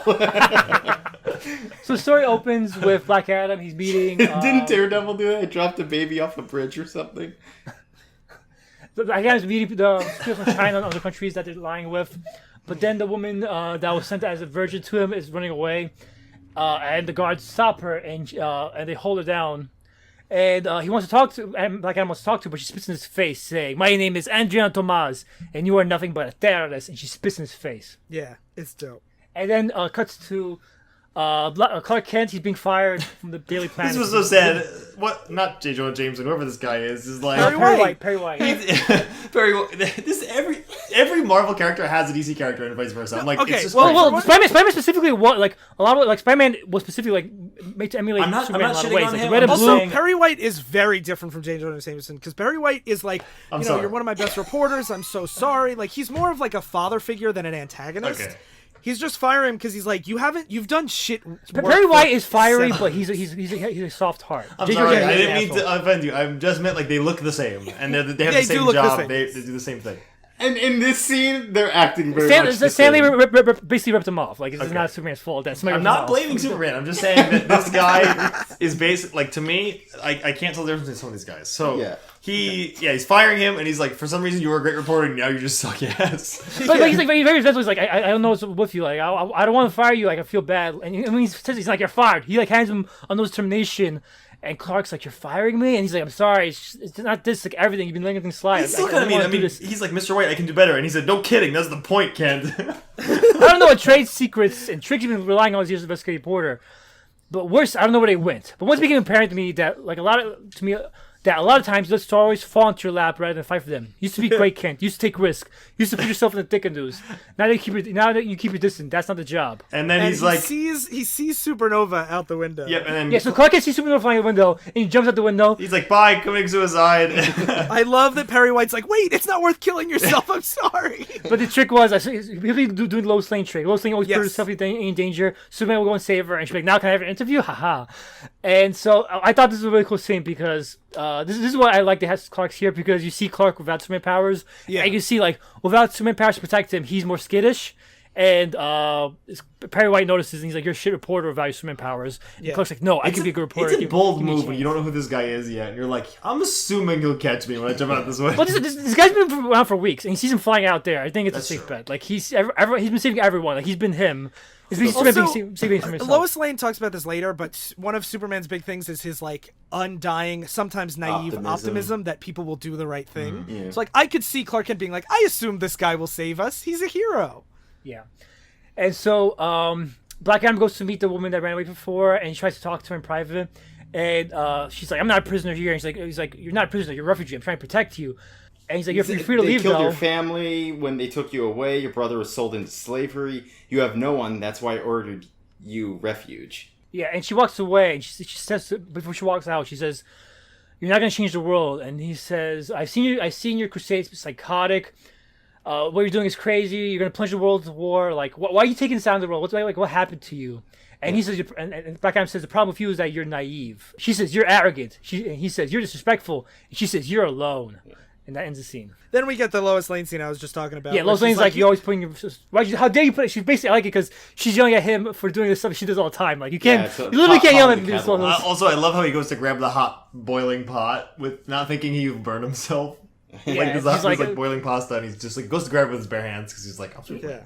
yeah, remember, you're not Superman anymore. You have to... You get burned by hot stoves. And you're like, oh, yeah. And then he recaps that like he got the interview, but then there was like this explosion and like a tank driving there was, down like, this- Metropolis. Yeah, just shooting it. I love this. I'm like, what the hell is going on? But So then Supernova flies over, and with a peculiar I-beam, it takes up all the concrete below the tank, so it crashes beneath the road. Yeah, and then he goes to make sure pedestrians don't fall into the hole, and like so. He Yeah, the fact that he goes to a child who's about to walk in and he's like, "Stay back, pal. There's an awfully deep hole in that pavement," and it's like, "Oh, so he." Superman says he has an air of experience to him. Would you have thought that quickly to secure the crime scene or protect bystanders? Because he immediately was like, "I gotta help this kid." So that's why it's like he seems pretty good. So Superman's impressed by this guy. Booster goes like, "No, fuck Yeah, him." he cuts to taking Booster Gold. He's everything. like, "Who's this fucking asshole?" Yeah, Booster Gold's also being evicted. Yeah, he's losing all of his stuff. Yeah, so like all the bets he made are all going like when he bet on that pharmaceutical company, it's all going to every bet failed. It's all going to shit. Mm-hmm. And we come back to Magnus and Teomaro as Mad scientist guys. Yeah, mad scientist guys, and I forget what triggers this. Hold on. Oh yeah, Teomaro starts talking about like he's like they're never gonna see each other again, and what Magnus? Yeah, is he like, says like I'm definitely like I'm. He's like, I know that we're gonna, like I really appreciate you being here as my friend. People don't understand me, just like people don't understand you. And I'm pretty sure that I'm about to get kidnapped. Yeah, and then he's like, "Walls have ears. Just show me what you found." Like, because he when Magnus go check Dr. Savannah's lab, and he finds Mr. Mines' No, it's discarded cocoon. So the Cocoon. yeah, caterpillar turns into cocoon, so he evolved into something. To probably Butterfree. Yeah, and so Teomaro says, now what do you suppose hatched out there? But we, as comic experts, now fill Darryl in our ranks. No, it's Mr. Mind. Oh my god, Mr. Mind. All right. Week 11. That one begins. Yes. What? Batwoman begins. Oh, I didn't even read that. It's like, what? That's something. So we have these. It starts out in Washington D.C. There's like this group of kids being like, "We're gonna meet at this secret meeting spot." And Ralph Dibny shows up and starts beating up children. And he's like, "Where?" They're in like they're. But he doesn't realize they're children. He just sees them in cloaks and he's being the shit. Like, where are the wife's wedding ring? Where are they? And he realizes they're a kid. It's hoodies with the upside down S, which is why he beats them up. Yeah. So he's like, "Where's Dakota O'Connor? Tell me." And then he doesn't realize they're kids, right? And then and he yells at them, "I'm sorry, I didn't realize." And then one of the kids beats him with a bat to get him off his friend, and they run off. And he gets a phone call that there's been a burglary at his storage unit. And that's like every time he does anything, someone calls and they're like, "Everything's that you still have is fucked over." Yeah. You're using everything that you had from your wife. Like, sorry. Yeah, Renee Montoya and the question's hassling her over. They just hang out. Like, do you know this chemical's in it and it sucks and it's killing? Yeah, she's smoking and he's just listening to chemicals. And she's just blowing the smoke in his face. And then we have pretty good buddy cop. And this is when he also reveals that his name. Well, actually, no, he revealed it earlier, but he says his name's Vic, but his friends call him Charlie. So Renee has been calling him Charlie now. Yep. Yeah. Then we have Kate show up with information about who owns the warehouse. Yeah, she says we own it, but up until 6 weeks ago, it was being leased to a company called Ridge Ferrick Holding in Gotham. And then they're like, "Thanks, bye." And she's like, "No, I have a right to know about this. This is my family's warehouse." And Renee's like, "Fuck off, Kate," basically. Yeah, Kate's like, "You owe me that much," and Renee's like, I don't, Kate. I don't owe you anything." And she's like, "How could you say that?" And she's like, "Goodbye." But then in the next scene, but narration it says they'll go after any little sense. They think we're behind. Yeah. No sense like her. It's better that she stays away and that she doesn't know. Yeah. So, like so, it's like throwing the stuff at the dog. Trying to kick your dog out. You're like, "Get away! I don't want you anymore." Yeah. And Charlie's like, "Wow, you're a real piece of shit." And she just says like, "Well, I don't want her to get hurt." And he's like, "Oh, I see." And then he's just like, "You're packing a lot of guilt for someone so young." And she's like, "I come by it honestly." He's like, "Give me a break." And they just start arguing. Yeah. This is when he reveals he knows kind of everything about her. And he's like, "I know that, your partner was died, killed and that you couldn't take revenge, all that kind of stuff." And he's like, "You hate yourself because you did the right thing." Mm-hmm. And then I like this framing device where it does a time jump of just like, we don't know how long, but she goes from sitting there to now there's like 8 dead cigarette butts. So it's like, oh, she's been here for long enough to smoke that much. Yep. Yeah. And we get some information from the question about Ridge Ferrick Holding some Ra's al Ghul people. Like they worked for Ra's al Ghul or something.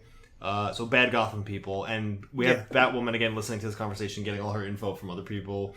They're breaking into some place that is related to Ridge. It's the front for the it's Intergang. It's like their legal business. Their front. So they break into there. They like do some hacking. They spray the cameras. They're doing all spy stuff. But as soon as they're about to break in, there's like a werewolf that shows up. Yeah. And they bust into the room, and we have like werewolf and like maybe snake lady. Not maybe, definitely snake lady. Yeah. She's got scales and snake eyes, so definitely they're getting their asses kicked. Yeah, Snake Woman leads them to the other men in the room, which are all a gorilla, a werewolf, and a were-cheetah. I love this. Like when you have the more important villain who's like, take care of them. Yeah. I'm not gonna be here. I don't need to watch this. Yeah. I have full. Yeah. I mean, in her defense, these guys are way stronger than her. She has a snake tongue. They're like big gorilla people. Yeah. Also in defense, the only reason why Renee and the question got out of this is because Batwoman shows up. Yep. So Batwoman Yeah. busts through the. And they do the window. classic like Batman thing where a batarang comes across, all the lights go out, and she's like, I knew it, all the talk, all the rumors. He didn't leave, he's still here. Gotham City will always have Batman to protect it. And then it's a full page of Batwoman, and she's like, or not, that's not Batgirl. That's a bad woman. And she's like, hot dang, Hot damn, Yeah. she says. Yeah.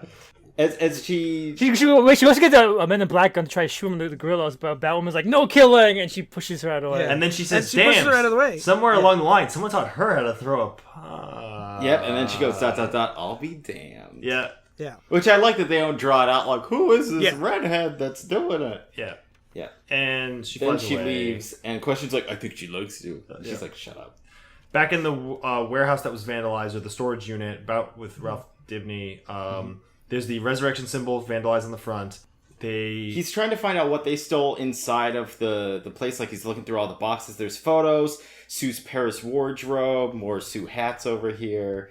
And those Sue things are the only things that are being taken. Everything else was left alone, so only the Sue stuff. Yeah, so her clothes have been stolen, and it cuts to the resurrection site where all like the Superman. As they're describing every article of clothing, they show them putting all the articles of clothing on a dummy. like it's like a And the straw. final- It's like straw dummy. It's like or kind of like an something. effigy. Yeah, it's really Yeah, weird yeah. and creepy. It's an effigy. Yeah.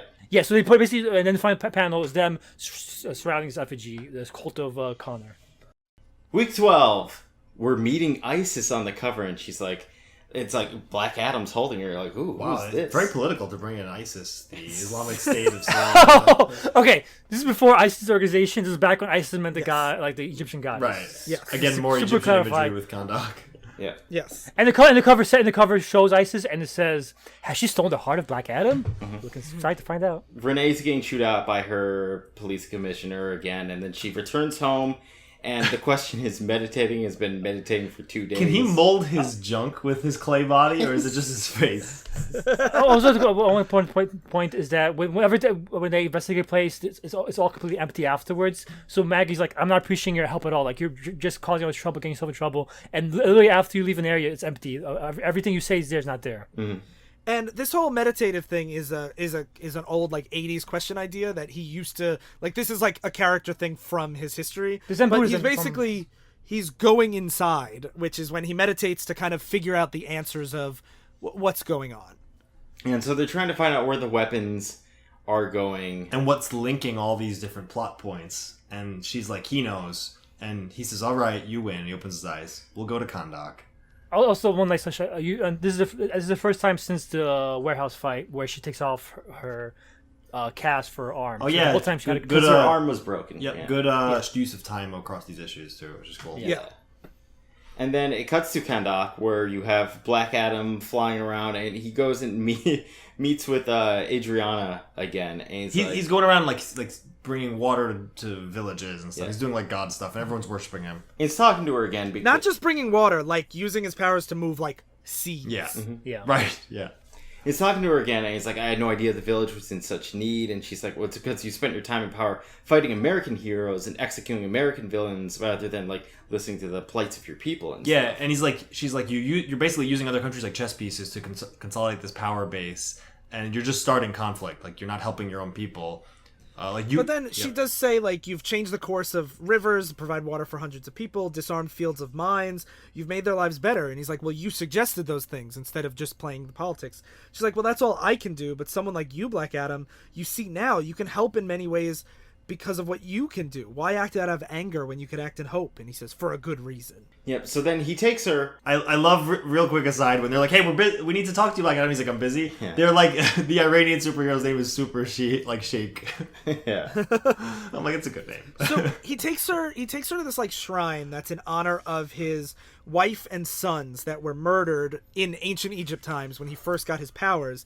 And this is stuff that happens in Jeff Johns' JSA book, where he says, like, I destroyed their tomb in a battle with the JSA. I was blinded by rage, by loss, and, they were killed by an enemy I should have destroyed long before. Yeah, so I execute being proactive now. Saves people more than just trying to save them after. And he's like, surely you understand that. Intergang killed your family. They sold your younger brother into slavery. Where is your anger? I'm doing this so it doesn't create more people with your backstory. Yeah. And she says, I'm not angry. You have to feel something. I'm not sure what I feel. Mostly alone. So he opens up the place. It leads down to the Castle Rock, or Rock Castle. It's the place. This place where Shazam lives. The Rock of Yeah, Eternity. and instead of Shazam, the old man that gives the powers, it's now Billy sitting there, the Captain Marvel / Shazam. Yeah, we skipped over it, but during Infinite Crisis, Billy falls out of the sky at one point and says Shazam is dead. So now Billy is Shazam. Yes. And not just that, he's really crazy. He's like always rubbing his head. I love this. I was like, well, I did he not talks- expect this. He talks to the 7 sins. Constantly. And like when Adriana comes in, he looks at her and then says, "Shut up, Lust. That's rude." Like, yeah, like just... Yeah, so you get to see what Shazam had to deal with, because while he's in this place, he's being taunted by the 7 deadly sins. They basically drive him crazy. So he sounds like it's Billy, like the childish kid from before, but now he's talking like he's crazy. Like, hey, you're awfully mean, those people over there. And Adriana can't even hear what he's saying at all, so she just thinks he's crazy. Yeah. So he shows Black Adam's like, hey, when I was imprisoned within the Scarab for like thousands of years by Shazam, there's also another power inside of the Scarab that was here on the back, and I'm giving it to you, Adriana, and you're going to become a part of the Marvel family. Yes. And then Ralph is just pissed off, and he goes and sees Wonder Girl, and he's like, he's confronting her about, like, I know you guys stole my wedding ring. I know you stole Sue's clothes. Like, this is all just really, like, sick of you. And she's like, Yeah, so I spoiled this a little bit. So the twist is they want to resurrect Connor, but they want to use Sue Dibney as a trial run. and I love Wonder Girl's like, I'm sorry I tricked you, but we needed what you could give, and I knew you'd never submit to this willingly. And he's like, you're wrong. Like, of course I'm gonna try. Like, to resurrect my wife from the dead. Yeah. Yeah, let me help, please. Yeah, he's got this really sad puppy dog look kind of face that's half defeated.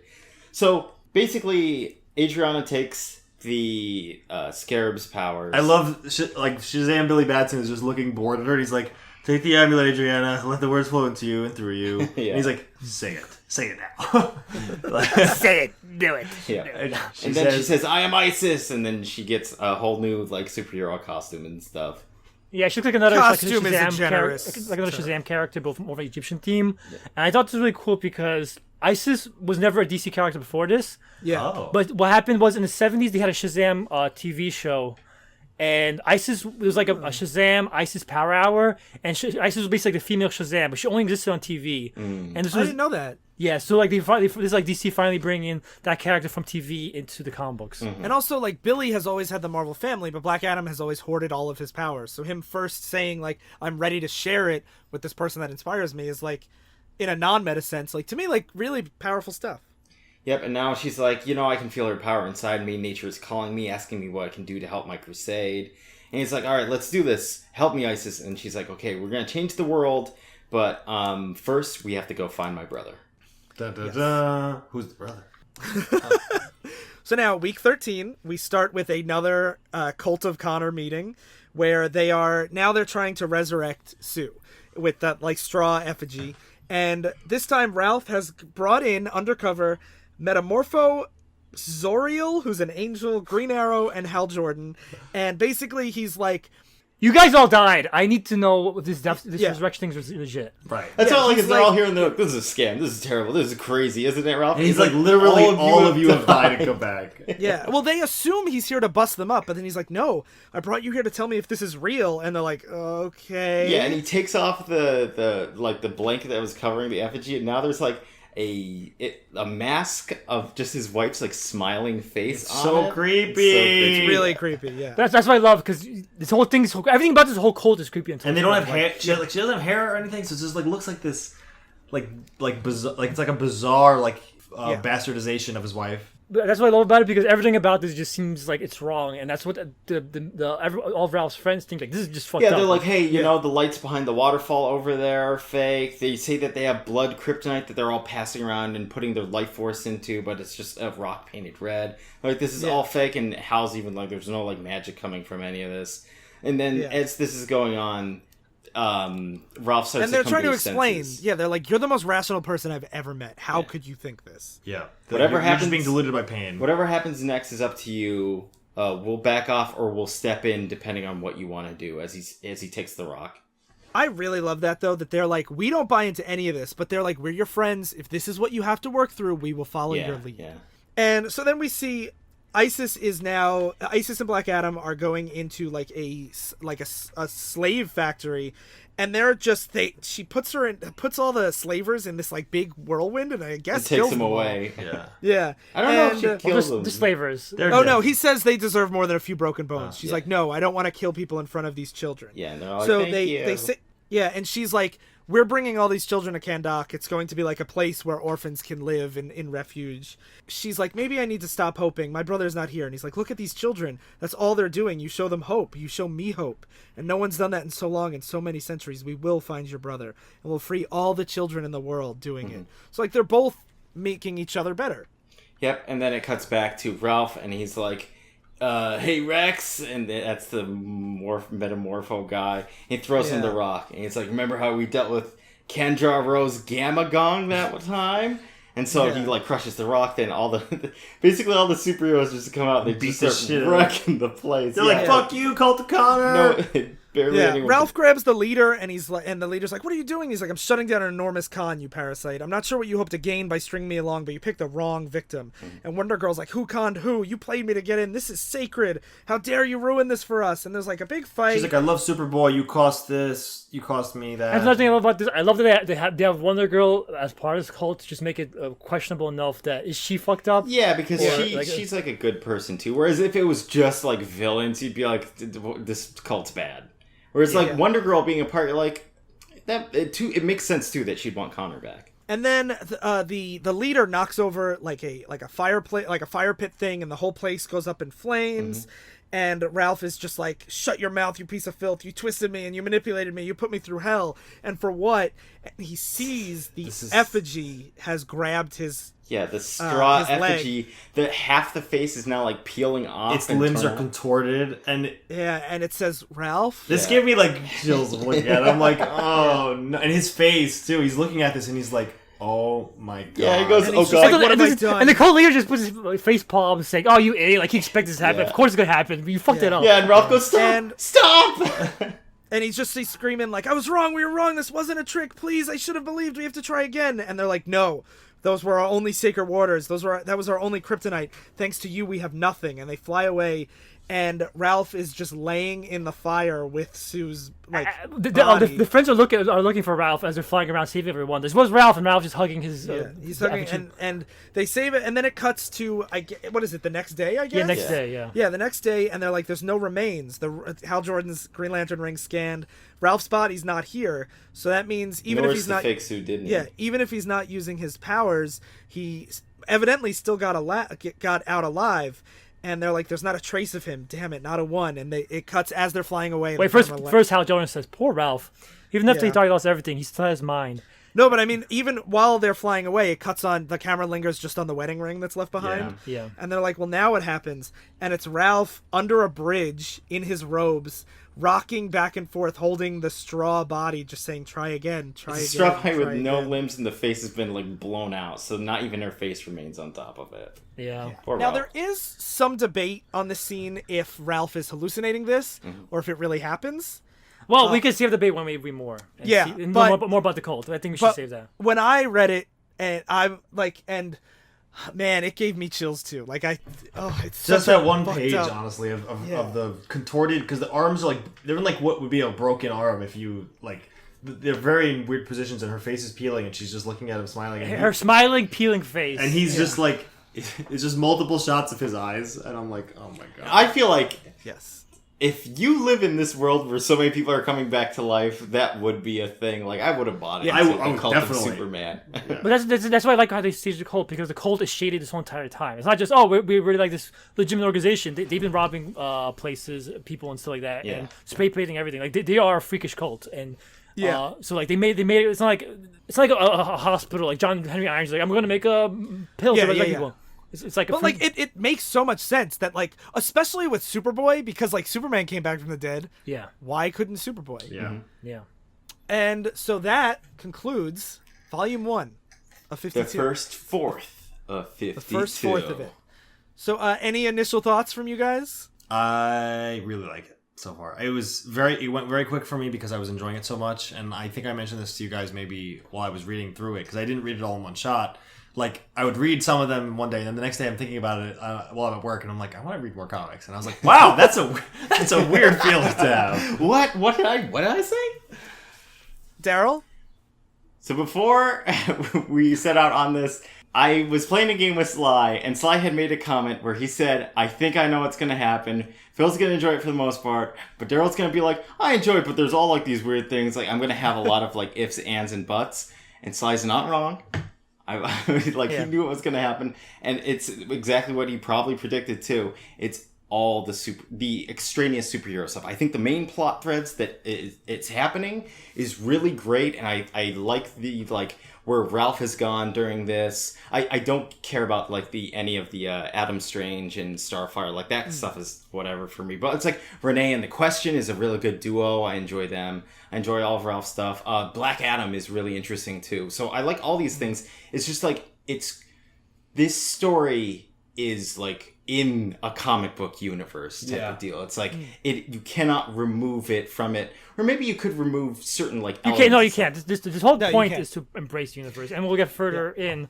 There'll be more. You probably might even hate the story by the end, because you can get some more comic as it goes on. I guess we'll have to see. I'm really enjoying it. I think this is a good read. I think this is a good read even if you're not that into comics. It's just like at times it's one of those things where just I know what I don't like when they keep like bringing up, and it's like this superhero or this guy and this stuff. It's not intrusive to the point where it's like it ruins it, but it's stuff where it's like, I thought Ralph had superpowers. It's where you expect like maybe some characters to be doing like some things, or like it's important to know how like Green Arrow had died that one time during that one Ralph scene where he's thinking about. It's not though. All you need is what he says. Like, you guys came back from the dead. Like, that's all. No, but that was the scene after. There was that other one, because I didn't know what was so important about that scene until you point out that Ollie had come back from the dead, and that's why I didn't know. But the reason why Ollie's there for the particular story is to set up him being in the story later. Like, I didn't know that. But it was still Ralph's face, and I like those small things because it's like, oh, that does make sense that Ralph is surprised. Where it's like, wait a second, Ollie's come back from the dead, because that's a nice step up to him believing in. And also, so you're saying that no story could ever be good on reread, better on reread than the first read. Like, you can't reread again and realize that's why Ralph made that face. You like, could. It's just I'm not rereading. You have to get everything from every scene in the first read, or else the story is flawed. I'm just saying I'm not rereading it. This is my first read impression. Yeah. I was wondering with some of this too, like, I wonder if I had read this a year or two ago, if I would have felt more like that before too. Like most of these people, like even who Billy was, and Shazam I and the feel powers. Like I was wondering when I was reading this and enjoying it so much, it was so bewildering to me that I'm like, it's probably that I've hit there's a tipping point where you've read enough of the universe and now I'm bought in, where I'm like, I know most of the characters in here. Yeah, now. like when the Question shows up and he has no face, and it's like people don't really go like, seriously, where's your face? They're just like making jokes. He's like, I can't bite you, no mouth. Yeah. Where I might just, because especially having read Countdown to Infinite Crisis and then Infinite Crisis and Identity Crisis, where I'm like, I'm just bought into the universe more now too. So I'm more willing to be like, yeah, I mean, this is Green Lantern's like army are flying through, whatever, and whatever. Like, this stuff is normal.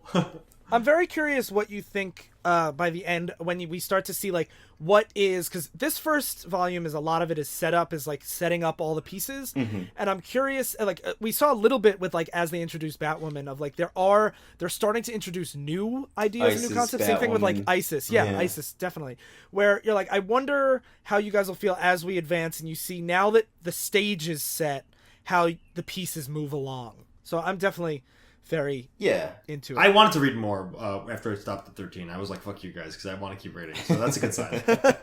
Yes, great. So luckily, it'll be weekly. So, for us, and you, the listener. So this, in 7 days, you will hear the second quarter of 52. And in the meantime, remember, there's the Patreon drive going on. So... Wait, just real quick before this. Both of you guys really liked this when you were first reading it, right? You're both like, this is great. Yes. This is like the first story I've ever added for most of these characters. So that's why when you're like, oh, I think it's only if you like the character. I didn't know most of these characters when I first read, so fuck you, Darryl. I think you're wrong. This was my first exposure to a lot of these pieces too, and like it's really great. But I don't want to. It's so hard for me to only talk about part. Yeah, we don't ask us more questions because this stuff. I'll do minor spoil. Not minor spoiler. Just sense for what you're in for. I forgot most of the stuff in these issues. These are the forgettable issues. Yeah. Really? Yes. But you forgot about Terror Man? Shockingly enough, I forgot about Terror Man. Yeah. So thank God he died. So yeah, definitely stay tuned and subscribe so you don't miss the next 3 parts of 52. And like I mentioned, it is the Patreon drive. So some of the things, as the month goes on, I'll get into more of the details and, different things. But be on the lookout. All the shows on the network are going to be involved in some way in crossovers and extra bonus episodes. So we'll have, some people come on for some extra bonuses and vice versa. And you should also, if you don't already subscribe to the Patreon at the $1 level, $1 a month level, you will get I'm releasing, I've mentioned before that my music blog has an audio version on the podcast. I'll be releasing season 1, which is the first 9 blog posts that will be coming out all as one season this month. And that's only for Patreon backers at the $1 a month level. At the $5 a month level, you'll get lots of, you'll get our monthly bonuses. For some reason, we mentioned Animal, Vegetable, Mineral Man multiple times this episode. He is on our newest Patreon episode. And God damn. yeah, definitely. I hope he shows up in this. You have bought in. And if you want any extra, if you want to know about like giveaways and things for new and upgrading donors and things like that, you should join the Facebook group, Flying Machines Explorers Guild, because that is where we're going to see a lot of the stuff. And also on Twitter at Flying Machine, or right on the Patreon, you'll see updates, patreon.com/Flying Machine. So you should check all those out and be back here next week for 52 Part 2. So for Divisive Issues, I've been running out of Gingold. I've been ruining Darryl's reading experience. I've been eating the strange fruit of DC Comics, and it's changing me. And I've been holding the burnt out effigy husk of Joe saying, come back. Come back. Stay in continuity.